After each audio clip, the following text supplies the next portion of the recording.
Well, hello there, ladies and gentlemen. I was making sex faces at you just then. You didn't notice. I am painfully ambivalent to any sexual sort of mentioning or contact, for that matter. People can be literally on top of me, and I'll just be like, "Would you like a cup of tea?" That makes sense. I mean, I'm literally sat on top of you right now. Well, yes. I mean, to be honest, the leather wankini was very impressive an outfit. I mean, I don't know why you insist on doing these naked. I mean, I don't question it.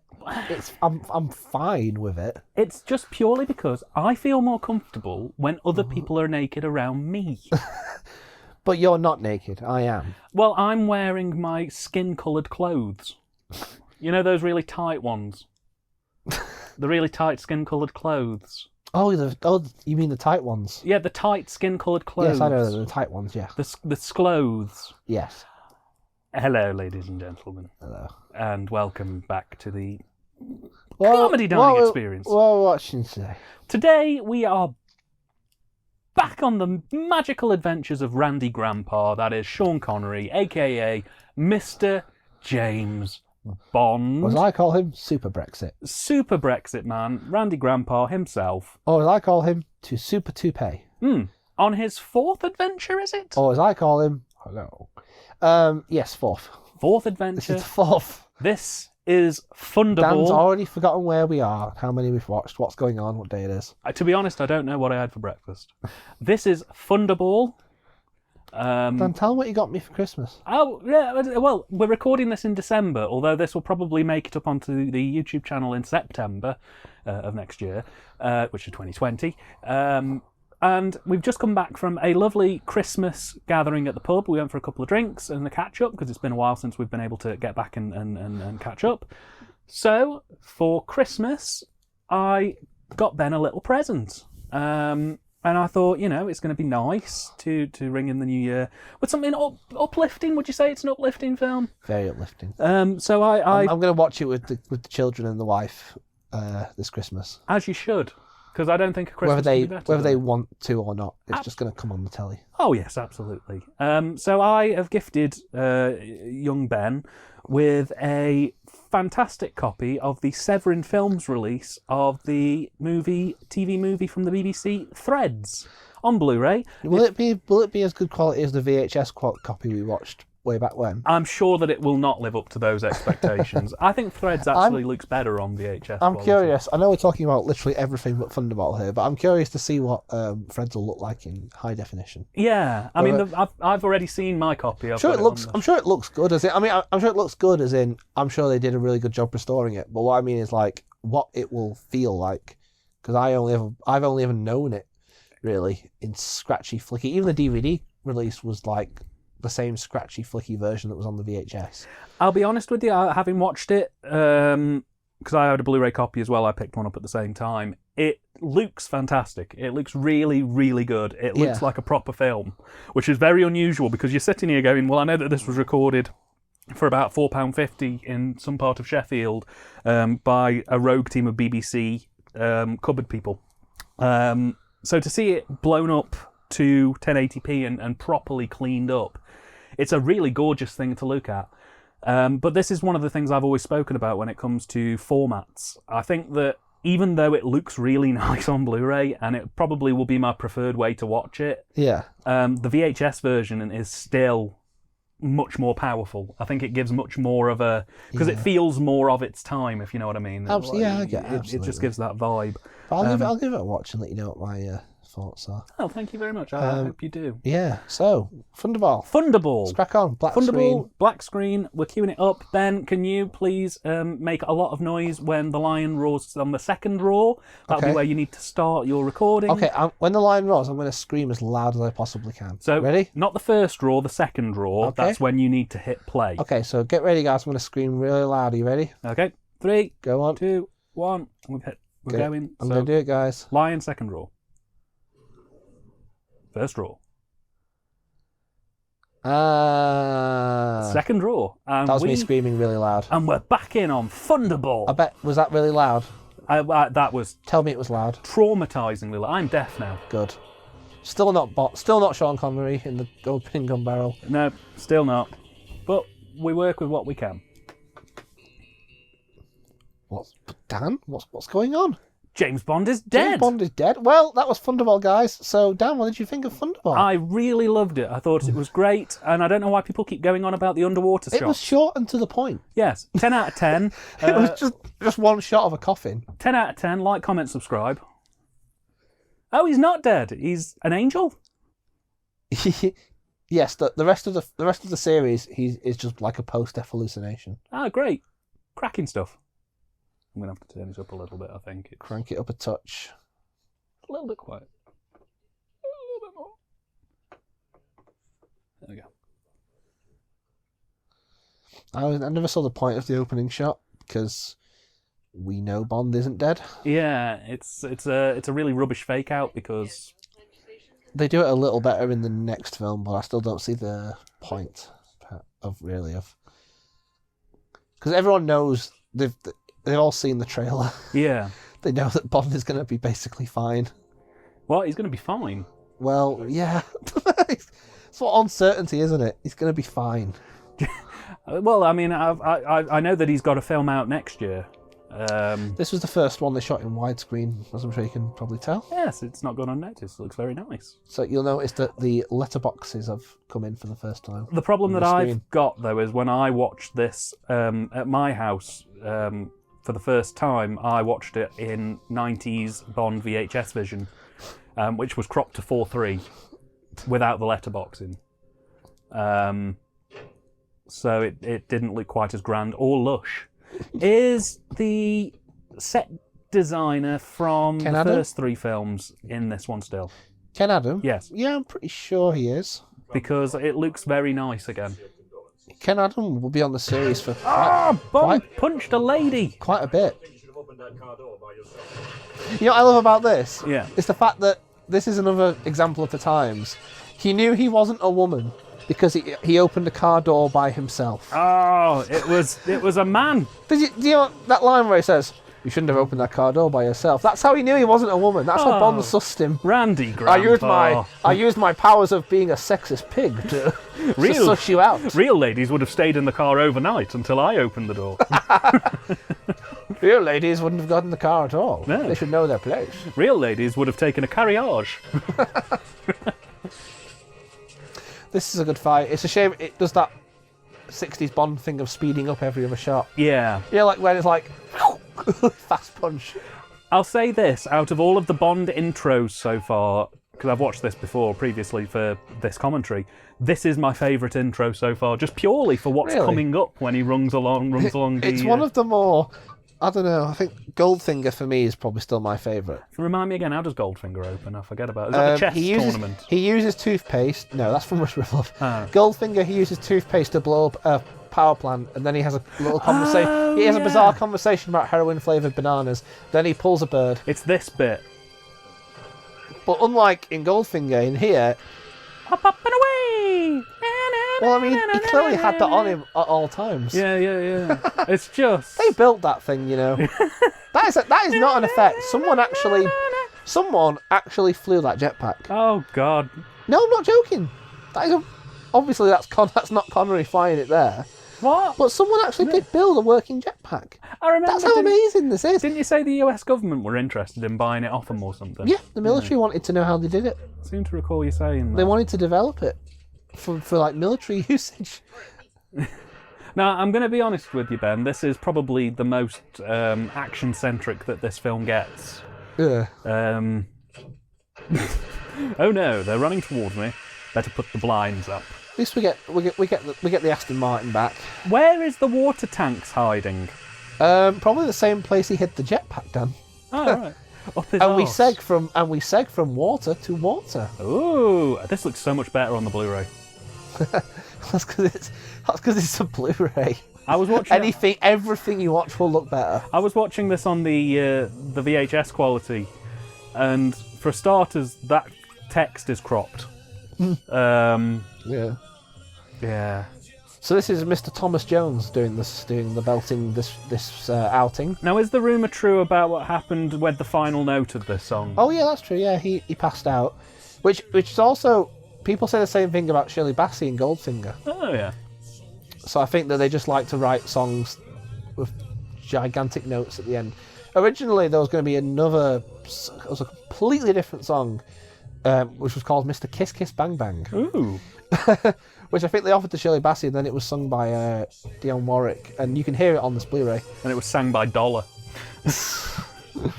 But it was like similar kind of song, really, like lots of big John Barry-esque brass, big singing. I can see her boobies. I think that's what they called him in Japan, Mr. Kiss Kiss Bang Bang, and they were very taken with that. Was that the Kiss Kiss Bang Bang series of films? Yes. What, with Robert Downey Jr. and Val Kilmer? Yes. Not those, no.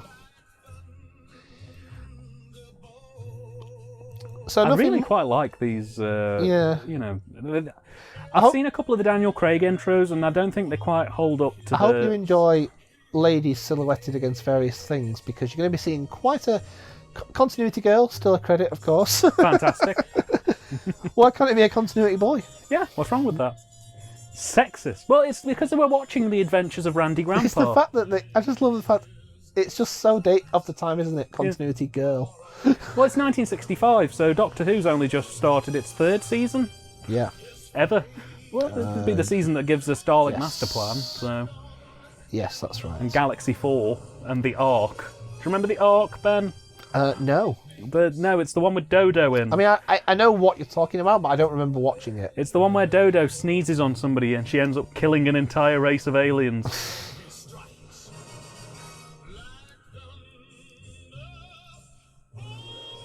So this is the note question. Kevin McClory, we all know the story with that. I think I went over it on another one, so... I wonder if Tom Jones performs the Thunderball theme live. He has done. No, I mean live, as part of his set. Because he does do live tours, but... Weirdly enough, the actual film version of this cuts the note short. Oh. On the album version, the note is still being sang now. Oh, Jesus. Yeah.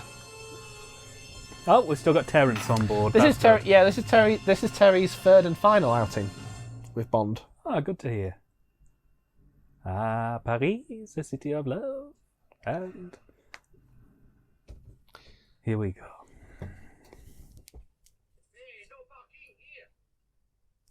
And how do we know he's the baddie, Dan? Because he shoots him in about 2 minutes' time. Just doesn't say anything. Just pulls a gun out and just blows him away. Because he comes out and he goes, "Arr!" He goes, "Arr, arr, I am baddie." We need to stop that, Mr. Bond. It's because he's got an eye patch, Dan. Yeah. I'm making fun of his. Well, you said you wanted an eye patch a couple of hours ago. Yeah. Because Ben's not been very well recently.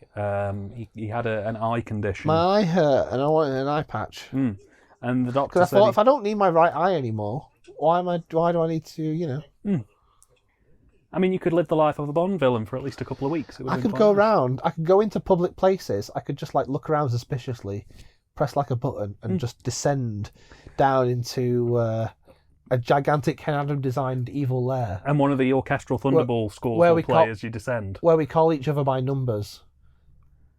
What number would you be? Number 7. Okay, can I be number 9? Number 9 dies, I believe. Oh. Oh, what a good kitty. It's the master. Oh no, which one? Delgado? Eric Roberts. Ainley? Beavers? Roberts. Smith?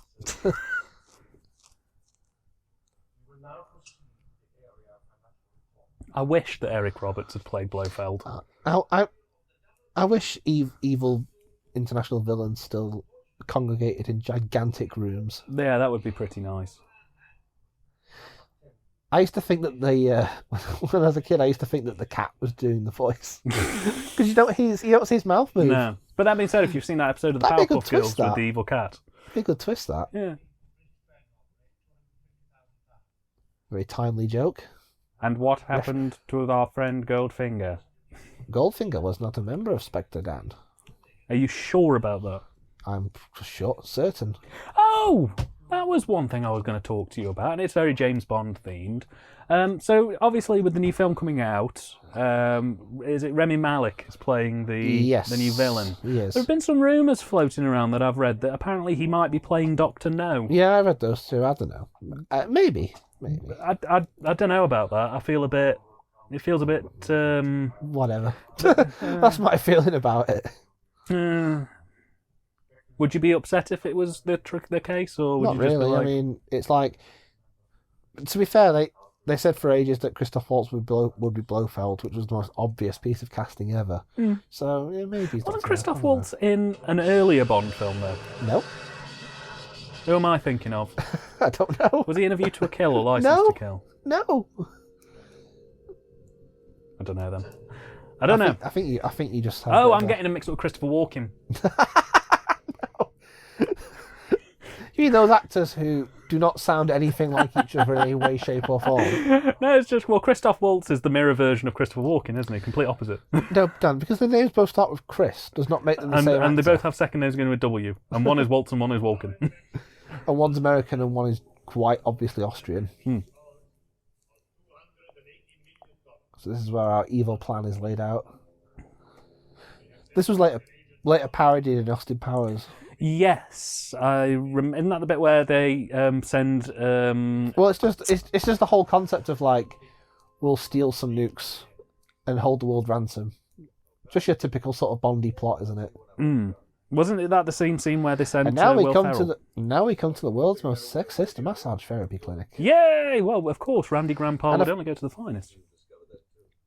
And of course, just cuts to him. He just has like a tattoo that just on his arm that just says, "I am the baddie." I am an evil man. I'm not sure about that, man. Oh crap! This one's got like that really border rapey scene in it. This one. Well, yeah. No, you know what I mean. You can isolate the comment you just made and just paste it into any commentary on the Bond films. Oh, this is the rapey bit. I know, but isn't there a bit? You have to be like, a bit more specific. Isn't there a bit like where he sort of jumps her basically? Doesn't jump her.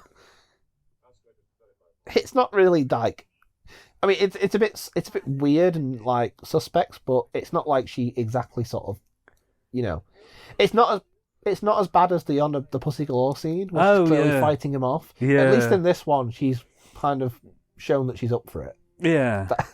If that makes it any better. No, but did they speed that up? No, It looked a little bit sped up to me. I think your eyes are just failing. I've been hearing voices all day, so maybe I've given you my conjunctivitis. Ah, crap! Here we go then. First of all, close the door. Very well. Now, where did I put my spider detecting kit? Close the door. Spy 101. That's the first thing they taught me at spy school. When you're Always entering a room, close the door. Close the door. Second step, check for spiders. 3 films ago that joke happened. 3 films ago. I'm not letting it die. No spiders in this film, sadly. They do not continue the spider motif. Oh, who was that in the door? Is it a spider?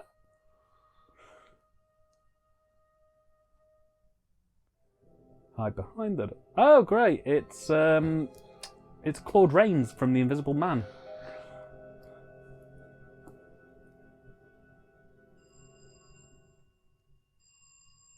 Strange.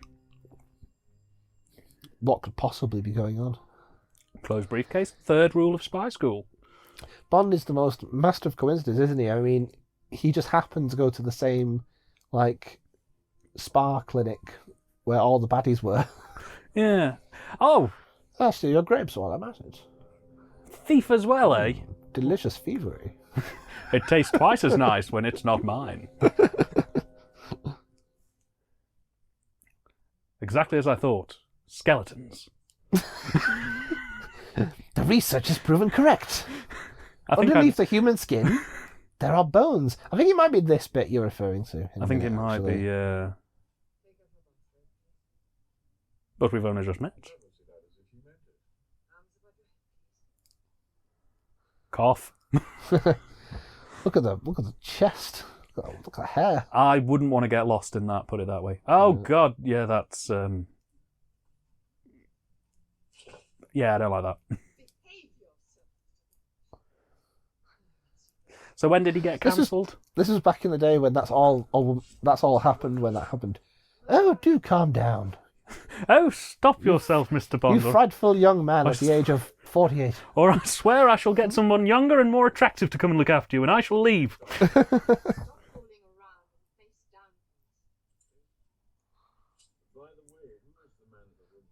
Oh yeah, this is my favourite way that I wish James Bond had died. I don't think this is a real Is this a real thing that people do in spas? Yeah, doesn't well, it's look not real. in spas. It's more physio stuff. It's basically to just sort of stretch your joints out so that it helps realign them a little bit better. But I really wish this had been how he died. Just stretched to death on a really obscure machine. And then we cut back to the funeral at the start. It was all a flashback. Yes, it turns out he's now like Randall and Hopkirk deceased. I love these bonkers POV shots of the clock going in and out. Very Sam Raimi. It is very odd.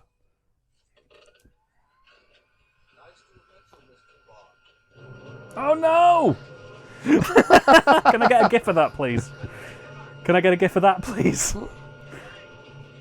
What about that? Can this entire scene just be like broken up into scene by scene gifs? It's a bit bonkers, really, isn't it? Yeah, he's basically being humped to death. It's the way you would have wanted. Yeah. Which is why I think it would be so satisfying. Oh. Oh, wow. I'm sure you can see some, like, the actual lights of the set in that. Yes. In that little bit there. Oh, yes. Absolutely. Terence Young proposed, who cares? We're all pissed anyway. Yeah. So I said red M&M, blue M&M, they all end up the same colour in the end. Oh yes, I clearly pushed the switch. I was chained down! I pushed it with my cock. 15 inches, you know. Ribbed for my pleasure.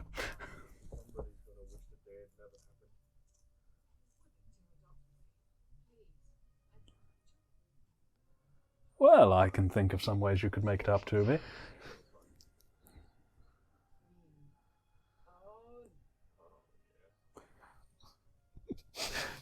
Yes, because this isn't at all suspect and deeply unpleasant. Well, at least she actually wants it this time. I don't... Not like the last time. Well...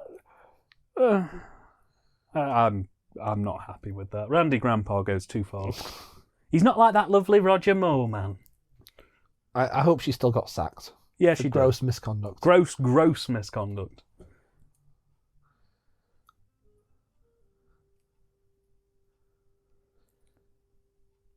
Oh, what's he thinking? Why did he need the broom to turn it up when he's going to lock him in anyway? Surely he could have just done that first and then turned it up with his hand. Because, Dan. Because. What they don't show you is there's a deleted scene where they remove the broom, open it, and his body's 6 inches long.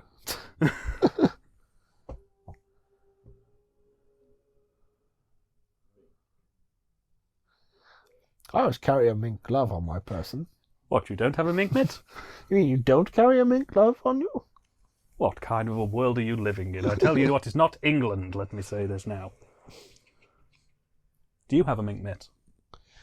On me right now? Yeah. Well, yes, obviously. Of course, every good man should have one. Don't you?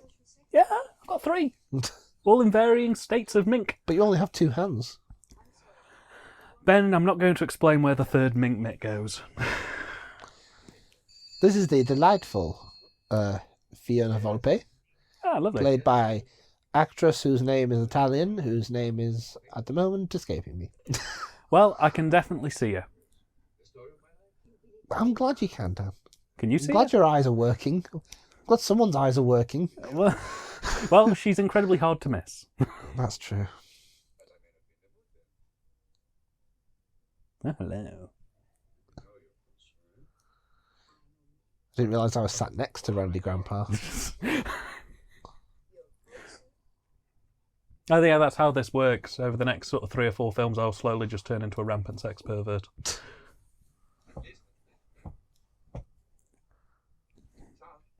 Go away. Oh, God! Oh my God!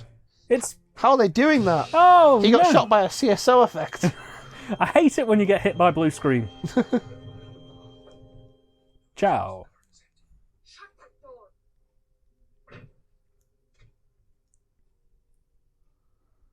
Is that all right? Vicky, you take over. I'll deduct an ambulance outside. Angelo. You're breathing equipment. Isolate you from the oxygen supply. Gamma gas. Instantaneous. Type you just used. And most important. Ah, my lunch.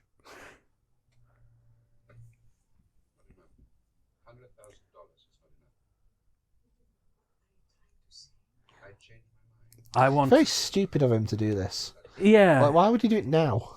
He surely could have hijacked it, then asked for more money. Yeah. I mean, they could just shoot him right now. Yeah. Exactly. I am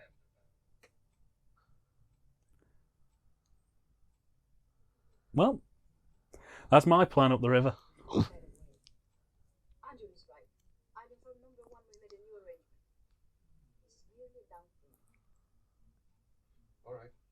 But I guess $250,000. Agreed. And you're not going to kill me once I've done the job. No, we're not going to do that at all, Angela. Nope. I wonder what the life expectancy is for Spectre agents. They all seem to kill them as soon as the job's done. I want to know who would win in a fair fight between Spectre agents and a group of stormtroopers. Well, stormtroopers can't aim, But so Spectre agents never immediately win. So. they're immediately at a disadvantage there. But Spectre agents never win, so it's... I think it would just be like if you had like a Pokemon battle between two Cocooners. It's just going to be hardened until one expires.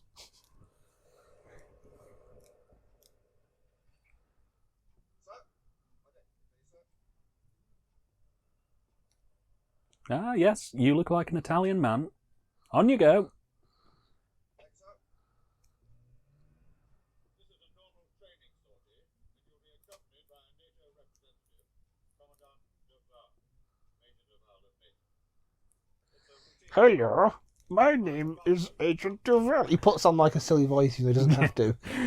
I Hello. do hope that nothing happens to this nuclear warhead. It would be a That terrible... would be mad. Imagine, for example, if someone were to hijack it, for the sake of argument, say, me! Imagine if I stole this Imagine plane! if I, Agent Duval, or maybe I wasn't Agent Duval, was to steal the bomb and deliver it to a man with an eye patch. Let's say an evil organisation. Spectre! That's a good one. Anybody heard of them? Just me? No? You, sir? Spectre? No? I'm sure that's nothing, dear. Let's carry on Meanwhile- bonking. Meanwhile, I'm perfectly happy here with my mink mitt. And by that, I mean the woman. I'll shut up noise. Oh, God. I like to think even if Bond was aware that that was those nuclear warheads were about to be hijacked, he still would be like, let's just close the curtains. Let's ignore that. You know Sean Connery still carries that mink mitt around with I'll him. just turn up, say a few quibs, shag some few birds, and it'll be done. Yeah, jobs are good. Queen and country and all that. Queen and country. I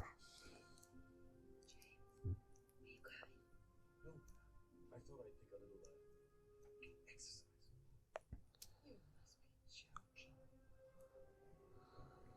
No, I always Get it? do Because 18 he's- laps of the building. He's really good at sex. Wow! He's really good at it. Apparently he is. I didn't realise he'd killed a person. Like, some people are, like, good, not good at sex. Bond's good at it. He's well good in it. Top 10 at the sex. Number 9. That shirt he's wearing is at least a little nicer than that terrible gown he was wearing earlier. Number 9 is Han Solo. Number 8 is Chip and Dale, the Rescue Rangers. 7 is Han Solo isn't good at sex. Danny DeVito. Who did Han Solo do a sex with, apart from Leia? Those women in Indiana Jones. Yeah, those are two different films. They're not the shared, the Lucasfilm cinematic universe. Yeah, because R2-D2's in the temple in Raiders of the Lost Ark. Well, no, that's what they call an in-joke, Daniel. But he's in there. You pause it. It's for terrible, sad, pathetic people like us to pause and go, oh, look. So they've got a shared universe. And E.T. is in that universe as well, because of episode 1. So E.T. was the best at sex. He's number 4. SpongeBob SquarePants is number 3. I'm resisting the urge to make an obvious fingering joke here. Oh, God. But speaking of Thunderball, Yes, that's what we're watching. we are. You're watching Thunderball on the Comedy Dining Experience. Look at this. Now, unfortunately, as well, we haven't got food at this session of the Comedy Dining Experience. And the reason for that is we went out for food when we went to the pub for a catch-up and a pint. But earlier, Dan, you're missing a very important plot twist. it's the dead guy. I had a steak and burger combo grill mix, and Ben, you had. I'm not telling them. He had something that involved blue steak, and a load of other bollocks, and they were very nice. And I will go again. It's for you. Oh no, not the plexiglass. Terribly sorry when he gets engaged. What a dick. Think of all the people who, like, recovering from serious injuries are going to have to hobble out the building now. I don't know. I think I might have pulled someone through a window.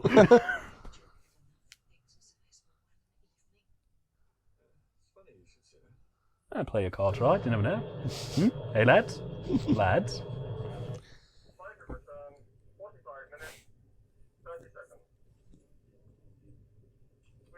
My favourite thing about these sequences is that you can't tell who's who. Yeah, you just hear a load of mumbling. The only one you can make out is Evil Antonio.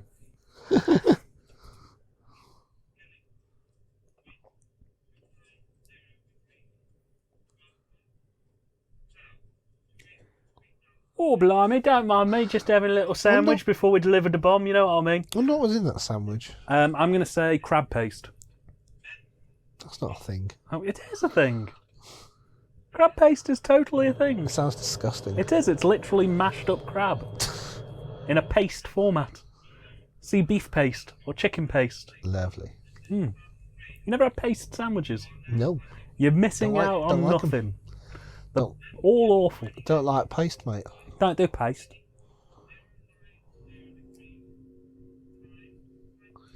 Big red button. The button says, "Do not press this button." Who puts a blow up the airplane button on the airplane anyway? Warning: Do not press. Will blow up plane. Oh no, he's replacing our air with evil air. He's I was going to say that. I was going to say he's injecting them with evil. Oh no, the evil hasn't taken. They're all just dying. Apart from Evil Bob, he That is somehow very was okay. fast-acting evil air. Well, yeah. But that being said, in Goldfinger, didn't they like evil air an entire country? And...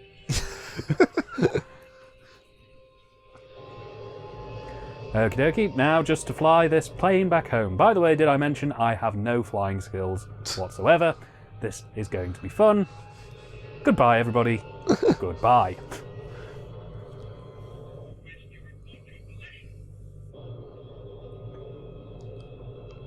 Don't try to stop me. Don't try to stop me. Oh no. Oh no. Where are the sandwiches? Where are the sandwiches? Approaching the water. Dead soon. I hope the sandwiches were alright at least. I hope they were. I really do. Because if it wasn't paste, it was probably egg and cress. I mean, that guy took a bite not knowing it was his last bite of his life. Oh, can you imagine if you had a bad sandwich just before you died? Sucked. It'd be awful. Or even just like a sandwich that was just kind of alright. Yeah. I mean, if you're going to go, you want at least something reasonable. Yeah.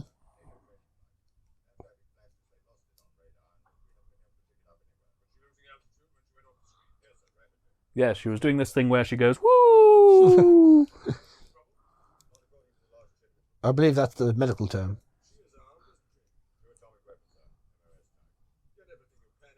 My God, a woman with 2 bombs. I haven't seen that. I haven't seen that. What next? They'll be opening car doors next. I haven't seen that since the start of the film. Meanwhile, on the evil boat. That's the baddie boat. The Disco Volante, to give it its name. Oh yeah, you can see it. No disco though. Quite a shame. Upsetting. No on-boat disco. Glass bottom boat though. If anyone needs me, I'll be in the disco room. Disco, the most evil of the genres. And not invented yet by this stage. Yeah, still 10 years away. Well, 8 years away.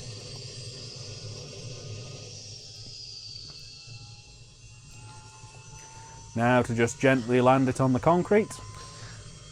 He should have... All his henchmen should be all disco-themed. Yes, Like Mystery Men. that would be good. How come Bond never fought disco people? You know, Dan, I asked that same question as a kid when I wrote a letter to Eon Productions. Hello, Eon. Tiny plane! Real man! Tiny plane! Beautiful. Wow, it's so small. Now to wait the multiple hours until the plane eventually sinks. Which is all filmed in real time. Oh, God. Has the underwater scene started yet? Oh, God. Did I mention that I don't know how to breathe underwater? I assume this Imagine if is you still... couldn't swim. You need to pay me another $250,000 for swimming lessons. I can't swim. Open the underwater hatch. Open underwater hatch. His voice is very obviously dubbed, but I like how they gave him an evil voice. Open the underwater hatch. Open the underwater hatch! Release the clone. Release the clone!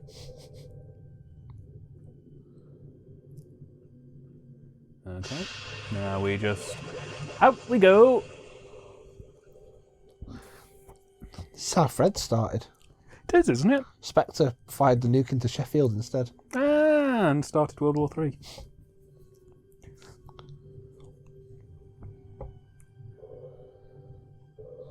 Oh no, he can't open his seatbelt. Bye-bye! Oh no! He got betrayed! I really wasn't expecting that. Cursed you by your inevitable betrayal.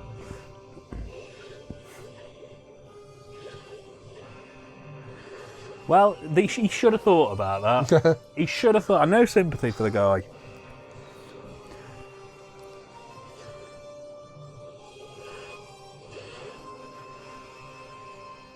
You get what you reap, what you sow. That's all I'll say. Is that day for night? That looks like day for night. Probably.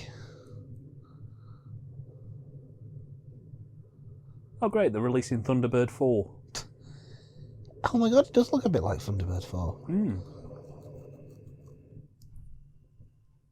Probably at the same size of Thunderbird 4 as well. I like the fact that the bombs, bombs, bombs. Is that what that cue was called in Yeah. the soundtrack? It's called Bombs, Bombs, Bombs. They've got the bombs. Bombs. How's Bond going to stop them?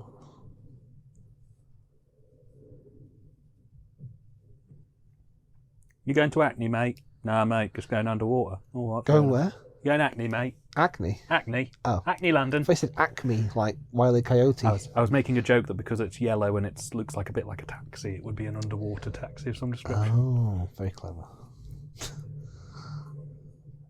Didn't land. Handle like eggs. Why did it say handle like eggs? You know what? My eyes are fucked. It probably does say handle like eggs. It does say handle like eggs. Which I assume means bloody carefully. Which I assume means throw them.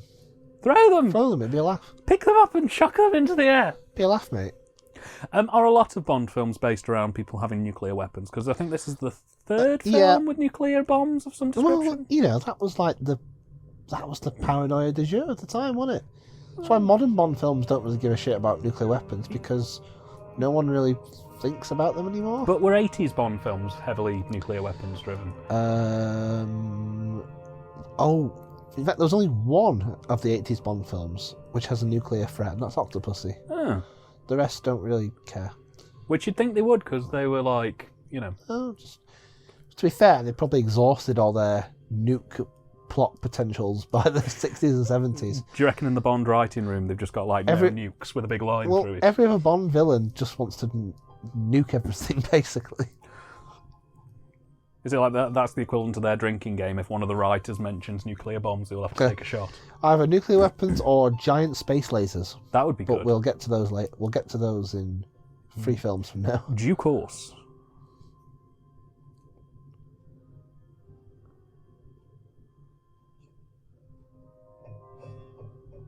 Come on, lads, it's just like putting a tent up. And if you're curious about how Spectre's evil plan works, don't worry. We're going to show you every single part of it. You're watching Thunderball on the Comedy dining It's a experience. good thing this makes up 60% of the runtime. Why are they nailing the tarp down to the plane when they've nailed it into sand? What do you mean? Well, they've nailed it into sand. So once Yeah. the current goes past it... Look down a shark. Once the current goes past there, won't it just wash the 10 pegs away and then it'll float up? I don't know how water works. But Ben, you watched this film before me, and does his T-shirt say Disco Vision? It says Disco Volante, because that's the name of the boat. I want it to say Disco Vision. It should say Disco Vision, though. I like to think that that box contains all of Chic's greatest hits. Bombs here is disco slang for solid gold hits.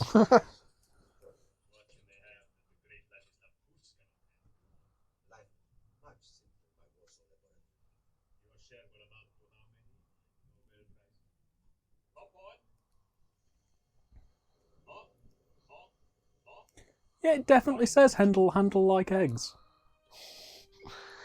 Are you sure it says handle like X? Yeah. Because for a minute you thought that guy's shirt said Disco Vision. So I'm not sure I trust your eyesight with anything. First I get in a car with you. The Love Boat.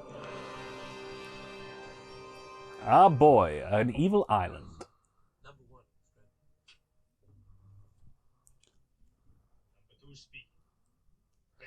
It's ironic he's called number 2 when he only has like one eye.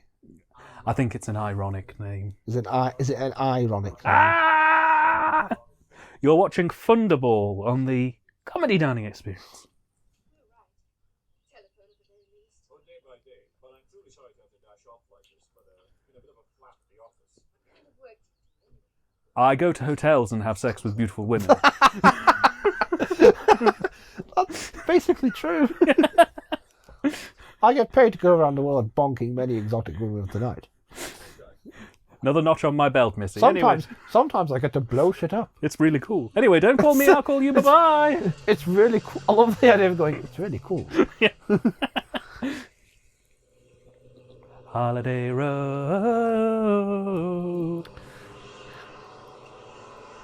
They used to cut this sequence out of the ITV showings Why? for time. I could believe it.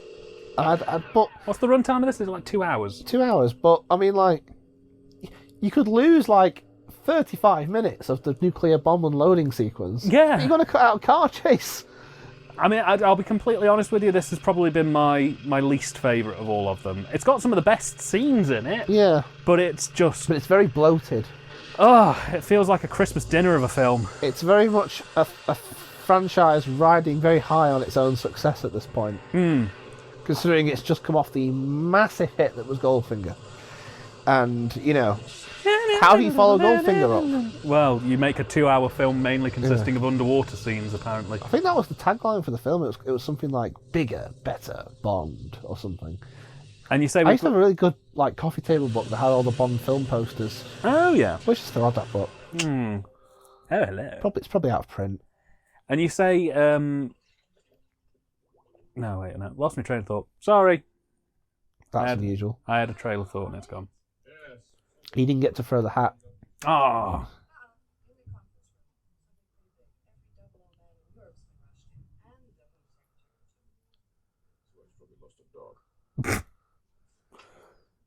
Which one of you's lost a dog? What do you mean somebody's been murdered? I don't care. I love the excess of this film. Let's build a gigantic room just for this bit of expositionary dialogue where we find out the villain's plot. Oh, is he from Dad's Army on the right? Sure, why not? Okay, fine. This is the thing. I think I'm going to get on more with the Bond films that are concise. They don't get shorter. No, but the ones... They're all about 2 hours. Well, yeah, but the ones where... Well, the longest is actually Lazenby's only outing, which runs in at 2 hours and a half. Yeah. Actually, no, I think Spectre was actually the one that was just out was the longest. But the thing is, though, with films like Spectre, you don't feel like you're just waiting for the film to end. Oh, yes, you do. Oh, we've got a call on the dear. Comedy Dining Experience. I will. You can take it if you want to take it. I'll. You carry on giving us the humour japes, and I'll take the call. Very well. He's tied to the machine. No pressure. You're on your own. So now I'm in stereo, as Ben takes the call, I assume from his significant other, which leaves me alone to have free reign with all of you beautiful people out there. I'm going to be honest, I didn't like this film very much. It's a bit boring. And I'm a bit hit and miss with Bond films, but this one really was boring. I liked the jetpack bit, and I like a couple of the bits later on in the film. But yeah, I didn't really get on with this one as much as you'd think. Later tonight, and it may be next month that this goes up, or it's already out, one of the two, we're going to do a commentary for the film With Nail and I. And if you've watched this far so far, you'll get to enjoy myself and Ben getting riggedy wrecked, because we're going to drink along to the film With Nail and I, and it's going to be great. I might not know what day it is by the end of it. So yeah, I hope you enjoy it. In the meantime, if you've made it this far, leave a comment and let me know that you've heard this bit with your mouth. And say things like, "Hi Dan, I know that you have told me what's coming next for the comedy dining experience, and I am leaving a comment to let you know that I've watched nearly 47 minutes of gumph in the form of Thunderball, the James Bond film. I am really looking forward to doing this next commentary, and I'm also going over Christmas to be watching the next 3 Adventures of Randy Grandpa to give me a better understanding of what I'm getting into. But for now, I think it's probably a good idea that you sit back and enjoy Thunderball, a film that I will probably, after this, never watch ever again. Because I think I'd rather watch Let's Ruin Dad's Day again than this film again. I've bought some sausage rolls and a Scotch egg to help soak up the alcohol that will be consumed when we watch With Nail and I later. And we're also going to play Super Smash Brothers on the Nintendo Switch, which will be great. And we will play things like Super Mario Odyssey and Mario Kart, and it will also be great. And Ben has just returned, and I hope that you enjoyed our personal conversation. And like I say, Give it to me. enjoy the commentary for Thunderball on the comedy dining experience. Machines. Was that your mother? Wrong number. Wrong number. So I was having a one-to-one with the audience. so- They now hate you and think I'm top dog wizzo. So now Bond's off to Miami, not Miami, but Bahamas, to sort out them baddies. Is he going to have fisticuffs? But yeah, as I was saying before I left, I love the fact that they just built a gigantic room. Like in real life, they just built a gigantic room just for that little expository bit where we find out what we basically already know, which is that the baddies have stolen some nuclear weapons. This is the thing. It's excess at its finest. Yeah, I mean, this is the thing I was saying as well before you took the call. I think that I like Bond films where it doesn't feel like this. Where it doesn't feel like really? they've spent 25 minutes kidnapping a bomb. Like, for example, Spectre is probably one of the longer running Bond films, but I guarantee it probably doesn't feel as painful to sit through as this. They don't get shorter than this, but I guess there are some Bond films that zip along at a much quicker pace generally. Well, yeah. I mean, like, for example, I really like The Hateful Eight, and that film's like nearly 3 hours long. Yeah. And I can sit through that and it feels like an hour and a half's gone by the time it's finished. Yeah, Spectre is the longest one. Spectre feels like it's the longest one. Really? Oh, Spectre's so bad. But we'll get to that. Sad face. That is Domino, Ah. played by Claudia something. Insightful Bond trivia there. Insightful. Only the finest trivia on this podcast. Oof. Would you be able to pass me my mobile phone, please? I've had a few vibrations and I'm not sure. No, I simply can't do that. Sorry. Terribly sorry. Thank you, dear. Pass you a starfish instead. Beautiful. Let's see what's going on.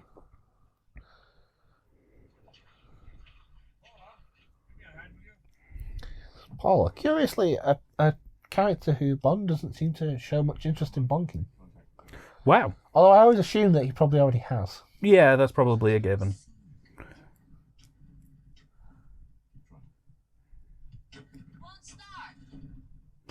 You're not doing it properly. Why did I ask a woman to do this? You're far too underdressed to be driving boats. You should be wearing something much skimpier.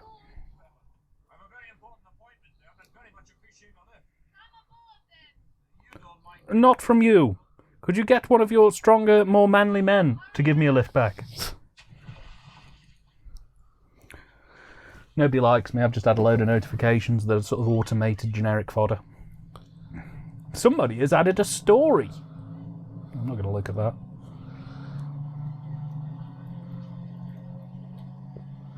Very bitter person you are. I hate people. Remember to subscribe and like and leave a comment. I can see how this was basically like a working holiday. Yeah. Where should we do the next film, lads? On a beach somewhere. On a beach. Let's all get pissed. That sea looks gorgeous, though. Wouldn't mind a swim in that. Oh, let's take a bath in it.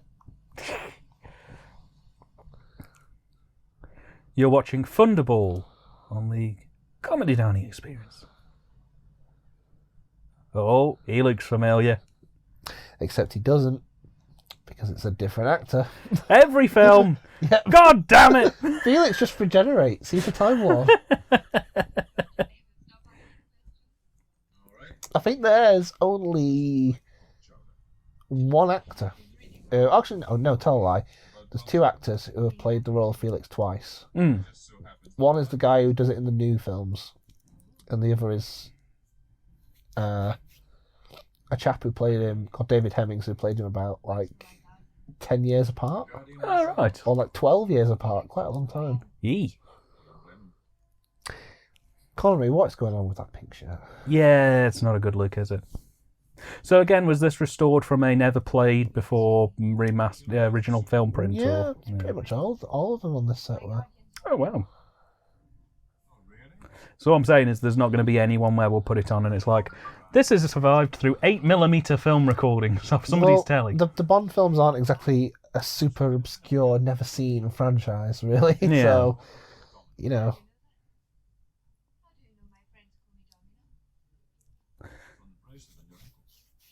Oh, you're looking at my ankle. Of course, I never thought that, Pizza Hut. How do you know my friends call me Pizza Hut? It's from the receipt tied around your ankle. He meets a fat guy. He's like, "Hey there, Doughballs. How did you know my friends call me Doughballs?" Hey there, fatty. It's because you're It's always beautiful women he has to locate and track down. It's never fatty. you're looking for you're looking for Eric Pinochle. He has a limp. He smells really bad. He eats garlic paste straight out of the jar.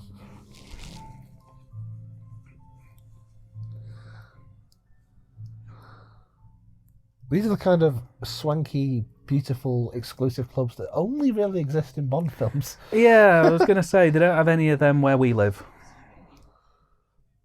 Oh, sorry. Terribly sorry. I'll see you later. Now, is he going to do his casino dirty gambling thing again? Well, at least this is better than in the Never Say Never Again version of the scene where they play video games. Really? Yep. Oh, I'm looking forward to that now. It's still a casino, but for some reason it has an arcade attached to it. So they play Space Invaders instead? They play like a Galactica-style game. Brilliant. It's really weird. I'm looking forward to this one now. We'll Never Say Never Again. I think I've gone over this in a previous one, but it's a remake of this film, but with pointless additions. All right, okie dokie. Like video games. Hang on, pointless additions. They made this film longer. I think the nuclear bomb scene was probably a little shorter in Never Say Never Again, thankfully. It's one thing it gets right. And Rowan Atkinson's in that film too, Great. which is nice. I'm down for that.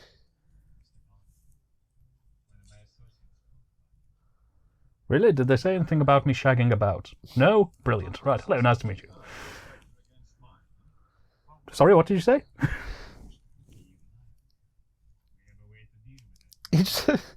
He just turns up like, hello, you're the baddie, I see. You work for Spectre. No subtlety whatsoever. Yeah. I like the fact they've got Barry Humphries sat next to him.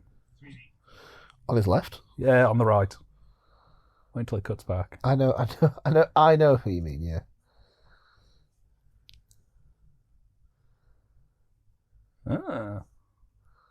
Don't pretend you know how cards work. See, he did him good. Oh, he showed him up proper, didn't he? Right. That Jimmy Bond. I think. I think he did. There he is. See? Yeah. You promised to buy me a drink too. I've never really thought about that old woman on the left there. Who is she? I don't know, but she's She's clearly. a Spectre agent too. She looks blind. I like to. Her glasses are like evil glasses. I like to think that it's actually a man in costume, like at the beginning of the film. Oh, Spectre have a strange habit of hiring drag acts. They have the cross-dressing department, specifically to train agents to walk like a lady and talk like a lady. That agent at the beginning failed it because he didn't let somebody open the car door for him. That's like day one of the course, damn it. Yeah. Day 2 is what to do if you get cornered by Jimmy Bond. And day 3 is about tucking. Would you care for a dance?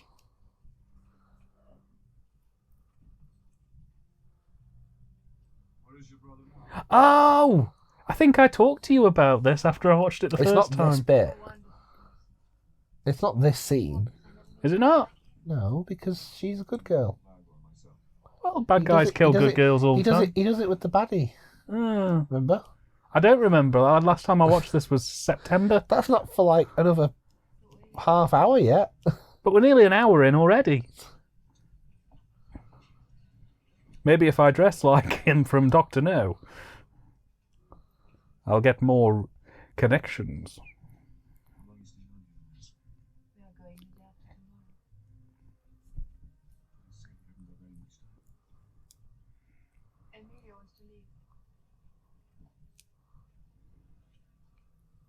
I'll distract him. Oh, look at me! I'm International Spy James Bond! Blah, da, da, da! Mr. Bond, your niece is an excellent dancer. Let me prove I'm as good a loser as you are a winner, Mr. Bond. Come to lunch on Sunday. Palmyra. It's my house. Sunday at noon, then. He didn't say that on set. That was clearly ADR'd. You're gonna. If you notice that every time, you're gonna be here a long time. What was he saying just then? I didn't hear. That was clearly ADR'd too. Well, to be fair, the actor was Italian. It's another case like Gert Frobe in Goldfinger, where the actor, the villain, wasn't a native English speaker. He just kind of spoke his lines, and then they got someone to dub him later. I don't know why they don't just do what they do in Italian films, which is not record the sound at all and just ADR everything into whatever language it needs to be in. Early Bond films do have a very unusual high amount of dubbing, even for the period. I think Sean Connery is one of the only people actually speaking with his own voice. Oh, wow. He was replaced by James Earl Jones in Diamonds Are Forever. It was quite an amusing film. Why does he always wear those little short shorts? Because, Dan, he can, and you can't. I can't wear those short shorts. That's why. I have great galoots. They ain't going anywhere. Bedroom. I recognise this. That is very clearly some MDF forming a set wall. It's a little too big, isn't it, to be a hotel room? Yeah, of that the size. ceiling is missing, apparently. And the Art Deco ceiling there does not appease me in any way, shape, or form. Short shorts? Check. Pink shirt? Check. Telephone? It Check. does have a very unusually high ceiling. It's upsetting me. Secret tape recording hidden in book? My favorite part of the Bible. And the Lord said, "Lo, unto you have a secret tape recorder inside me."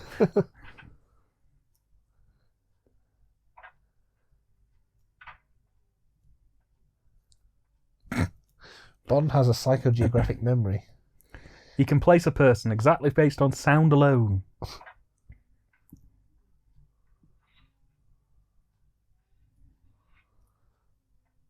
That hotel room is massive. It's absolutely enormous. It's huge. I don't think they make rooms like that anymore. I think villains have had smaller lairs than that room. I'm sure Goldfinger's lair was smaller than this. Just as I thought. The ultimate criminal. Me!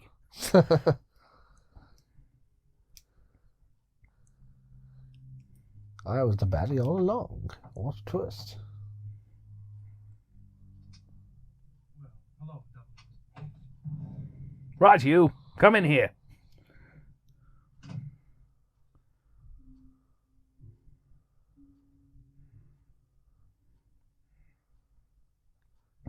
He really didn't need to punch Felix in the stomach. No. He could have just put his hand to his mouth. I'm just reminded of that. Hello, 007. And he's like dead on the floor. I'm sorry, Felix. You startled me. Don't ever do that again. Never approach me from behind. I don't like it. Does not make me feel secure. I'm just reminded of that episode of Father Ted where they think the room's been bugged. Oh, hello there. How was your holiday? It cuts to Bond. He's got like a big card. Yeah. There's a bug. With a smiley face underneath. Yeah. Oh, you know, he's drawn like a little like fly. Yeah. Bug. Start doing For those who can't see, which is all of you, Dan just flapped his wings like a bug. Yes. Oh, great. He's done the Chinzano. Let's not waste any time. I've got a meeting in 20 minutes. They've said... I can't remember the time limit they gave. Spectre, was it 48 hours? Yes. Well, let's get going. Get cracking on the gin. I know, I've got a bloody watch on. Oh, great. They've got a shark pool. Like, you know, don't you have a shark pool in your back garden? No, unfortunately, I have to have dogfish. I can't afford sharks. I wonder if he named him. Yes, there's Chewy, Bitey, Lampy, Deafy. Deathy, Stabby, and Shark. That is a very loud... Every slap is so loud in the old films. This is one view you'd probably know the answer to. How often are vintage screenings of these films in cinemas? Not too often, but they have happened. Because you'd think they'd maybe put them on, especially if there's a new Bond film coming up. You know, they'd maybe dig out a couple of the better-known ones. Yeah, they don't really bother.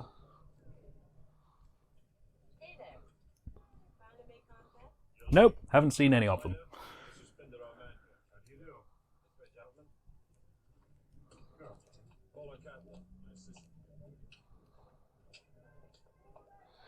Presumably he'll be getting some shark repellent bat spray like Adam West had. Oh, great.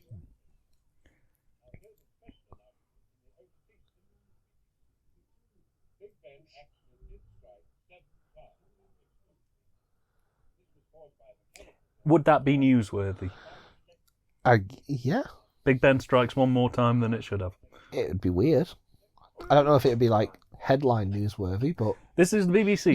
you would notice it if you were local. Top story, Big Oh, Ben look. chimes once more than it should have. There's everyone's favourite. Yay! Wearing an appalling shirt. Fantastic. Right, I'm going to have to answer the door now, so I'm going to put you in the capable hands of Benjamin. So am I just speaking in both? Yeah, you can just talk about as much as you like. So I'm in stereo. Interesting. Okay, so that's Desmond Llewellyn. So that's Desmond Llewellyn coming back as Q. Everyone's favourite. No match, of course, for the great John Cleese, as appeared in Die Another Day. I'm joking, of course. That's a camera, which is a remarkable invention.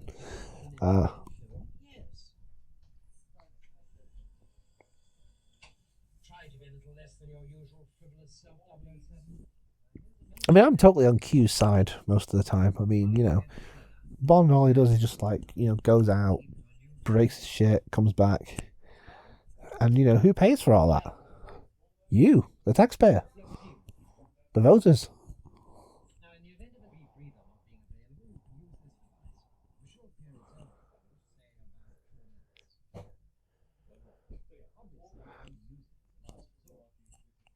Quite a restrained Q scene compared to the compared to later outings, even compared to the previous outing actually. I'm back. Oh God, Dan's back. Let the terror continue. I was just saying to no one really that it's a very restrained Q scene compared to the last film's outing, which was the sort of start of Dexter's Lab style nuttiness. See, that's another thing that I'll probably come to enjoy. Every Q scene soon will start to become that eventually. This 007 is a simple handgun, but pull the trigger and you'll kill somebody. Quite remarkable. What will they think of next? Well, they won't think, they'll be dead. That's the idea of the handgun. One camera. Take a picture like Sir 007 and create a still image of the frame of vision that is seen within the camera. My God, Q. Imagine the criminals will bust with this one. You absolute lunatic, Q. Oh, this is just something I've been working on in my own spare time. If you put this games cartridge into this console, you can play with a magical bear with a bird on its back. You fucking insane person. I know. This character's role in the suit here is simply to every half hour or so to say, well, it's no good, gentlemen, we'll have to pay up as soon as possible. Well, there's nothing we can do about it. Got to pay it all. He turns up about every half hour or so in the film and says that. Great. Well, I mean, there's only an hour left, so...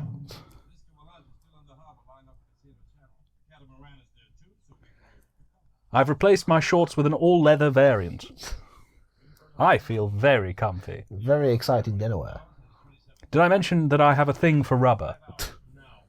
It's kind of my thing. Sexy man, sexy man. Did you make that up? No, that's Fat Bastard from Austin Powers. Oh. But I wish I'd made it up. Oh no, I'm just picturing him getting in his rubber suit going, sexy man, sexy man. And crying. Difficult one, but we made it. Loves me. Everybody loves me. Everybody loves me. I'm a sexy Q, you like man. me, don't you, Q? What? Sorry, I was playing Banjo-Kazooie. Yes, sure. Oh, do pipe down, 007. Don't make me give you the cod liver oil again.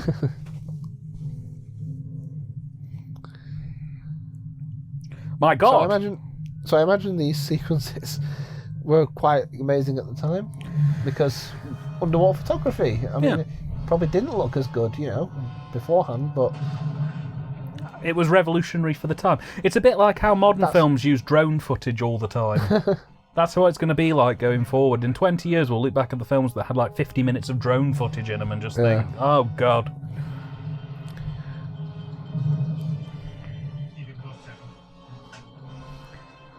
Oh, great, he's on BBC One. Oh, good, we put on the film Thunderball, starring Sean Connery. Brilliant. At least it's not Never Say Never Again. Oh, no, he's dropped his stabbing weapon. Haha, you're blind and can't breathe now. You can so tell, can't you, which bits were shot in a tank and which bits were shot actually in a swimming pool. Underwater. Or for the BBC.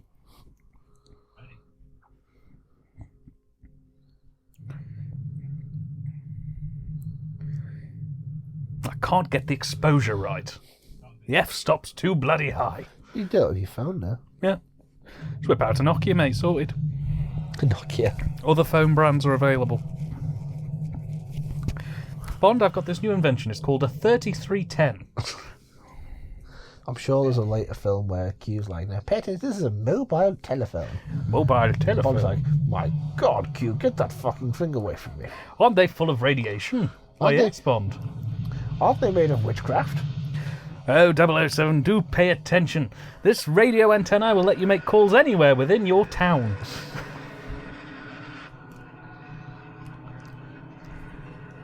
And I've put you a whole £5 credit on it.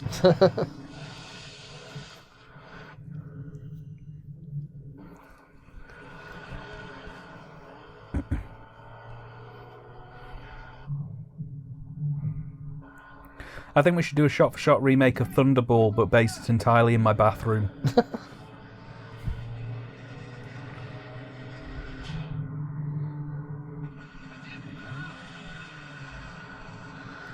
Just a shot-for-shot remake that's intercut with scenes of me vomiting after drinking heavily tonight. Oh yeah, We'll call it Thunderball. I've told Thunderball. I've told the audience what we're doing next. Yeah. When you left the room, I gave them a spoiler. But look, Dan, they're on a boat. I am on a boat.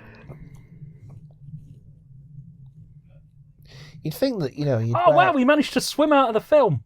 You'd think that you wouldn't wear like a bright red suit because you can be easily seen. Mango tree, my honey and me. Because that's funny. Sorry. I shouldn't laugh at much. That was quick for me. You'd think he wouldn't wear like a bright red suit where everyone can see him. You think he'd wear like a black suit. But no, he wants to be seen because he's a sexy man. And it's a good thing that the evil lady just happened to be driving past. Thank you. You've just about saved my life. Excellent. Who are you?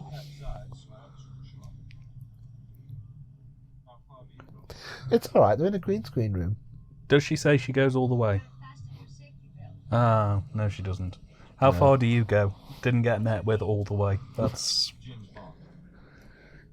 He didn't say Bond, James Bond. No. And he certainly hasn't asked for a vodka martini yet. He just gets one out of a glove compartment. Oh, no. Ah, fantastic. Thank you. I see you wear an evil ring. I make sure to wear my bad person ring at all times. It's just so you know who I am. It's like before when I said that guy had a tattoo saying I am the bad guy. She just has it on like her dress, like a t-shirt. Well, where else am I supposed to wear it? It's out of vogue at the Spectre costume ball. Last year's theme was bratwurst. What am I supposed to do with that? No, I know. But this is the road to Nancy. We're off on the road to...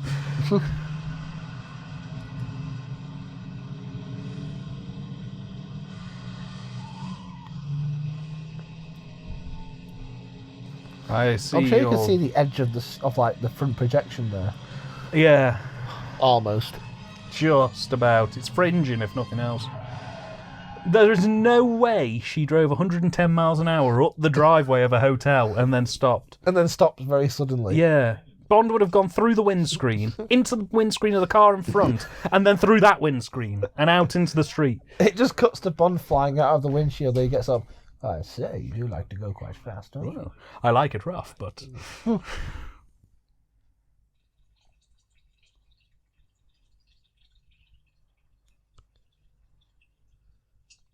Bond, I am a bit concerned. Well, what do you mean? Well, one photo is of the bomb, but the rest are all of your penis. Ooh, can I save those for later? Just custom. I know. I did it in the bath. Meanwhile, on Evil Island...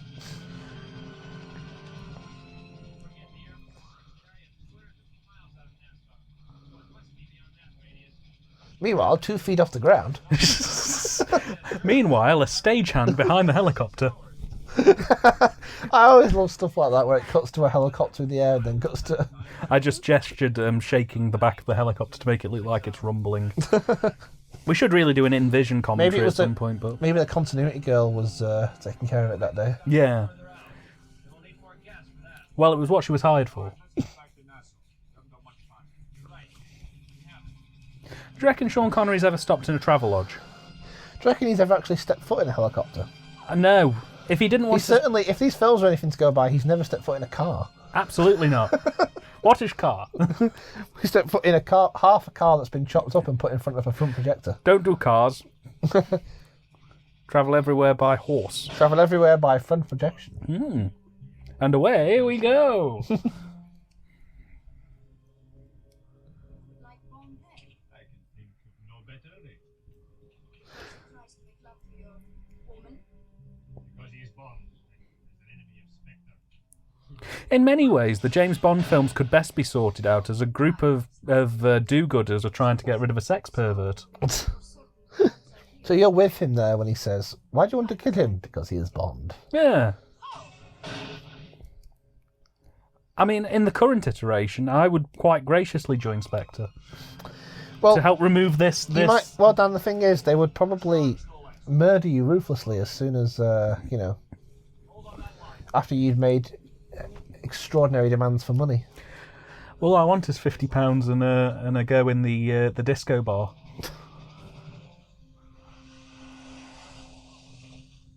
I mean, Bond would never suspect me as the assassin of choice. Bloody hell, it's James Bond. I loved you in all them films. Apart from the Yeah, fact- unlike in these films where all the baddies are very obviously the baddies. Yeah. They always have. Well, they're always accompanied by evil music, and they always talk, Mr. Bond. Hello there, Mr. Bond. Tell me, how long do you intend to live? Whereas I'd be like, bloody hell, James Bond, come here, you're my mate. Bang! Dead.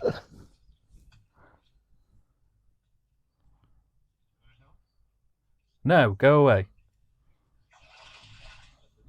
Inviting. Mr. Bond. Welcome to Thunderball. It's a pleasure. Please just hope I'm not interrupting anything. Quick question, where's the crapper?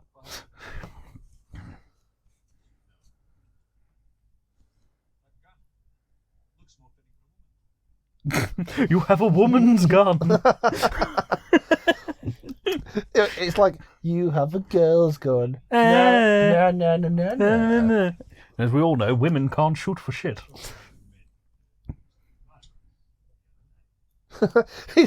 You have a woman's gun. It's like hard cuts to the close-up of the gun. It's got like a flower on it. Yeah. It just says on the back, lady gun, in flowery writing. Yeah. Why are all the Bond Spectre villains blind? They're all blind and they're all. Or one-eyed? Remember Red Grant from Russia with Love, played by Robert Shaw. Yes. I think they cloned him at one point, and then all the henchmen are just clones of him over time because they're all like big Russian heavies Yeah. who don't say much. And are very knowledgeable about things that Bond likes, Yeah. apart from the fact that they're now evil. No, thank you. I'd rather just wander around aimlessly. Any totty? No. No. Perhaps you call one for me. Four seems to be difficult. So when does... I always thought it'd be much cooler if he did that without looking. Yeah, It would be ridiculous. it'd be even more of a burn. It would be very cool. Wow, you're very impressive with that lady Very gun. good. Wow, it must be so difficult. Notorious golden grotto sharks. Most savage, most dangerous. Can I have one? That boat, is she yours? The Disco Volante, yes. I'm very proud. What is she? Not the Disco Vision. Oh, so you have a girl's boat. I believe that's a girl's cigar you're smoking. You know who else has eye patches? Girls. Domino. I was just thinking. I shall be busy this evening. Papa John, I was just thinking.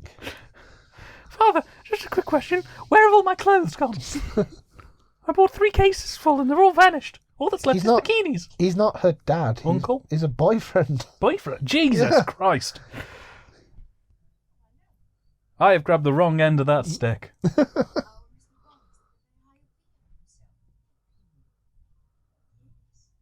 Yes, he has a bit with me too. Oh dear.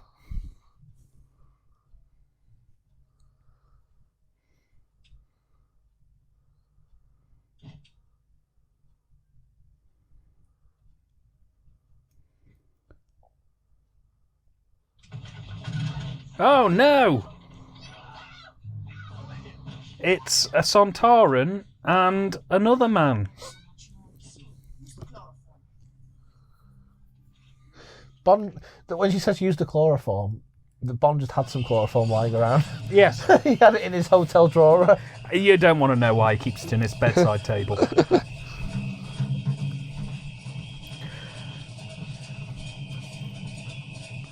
Well, hey, this looks like fun. I'd go for this.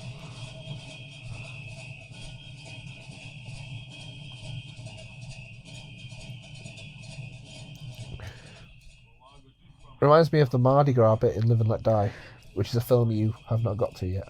I may have seen it about 15 years ago, but yes. If you're blue and you don't know where to go to, why don't you go where fashion sits? I like it if in one film where Felix is played by a different actor in every shot, instead of every film. Like literally every cut, he's just different. Yeah. Yeah. He's wearing different clothes. Different. He's got different accents. It's a different time of day. Yeah, it's a different time of day. Tom is not very happy, but you'll have a power cut as you requested all over the island. I don't give a damn about the rest of the island. I just want Fuck the life support machines. Someone on like dialysis. No, wake up, please. Who is the awful person who would do such a thing? I'm Henry VIII, I am. Arm cuts to him driving. He's with a martini in one hand. Martini in one hand and a plugged-in torch in the other. He's just waving it out the window. He's got God, I'm fantastic. He's got his hotel room has 8 space heaters all plugged in on full volume. He's got a Nintendo 64 on, blasting He's as loud as just sat possible. there with a martini going, my God, everyone is terrible except me. I am astounding. Who's the evil, heartless person who could do this? Why?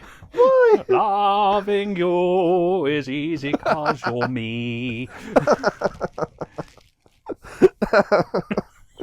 I've never actually thought about that. Like, him asking, like, them to power cut the whole island. It's like, Bond is just so reckless.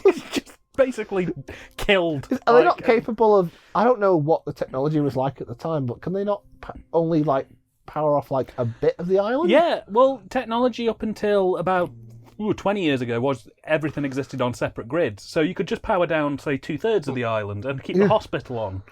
I mean, the hospital probably have emergency power, but you don't want to drain the emergency reserves of a hospital for a few minutes just so we can go and have a bit of a lark. I'm sorry your 3-year-old died, Mrs. Rogers, but I had to stop a man with a shark. Not a host, fought a shark.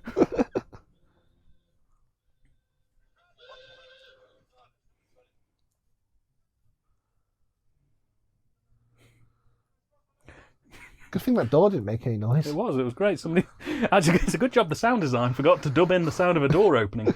Otherwise, he would have been rumbled.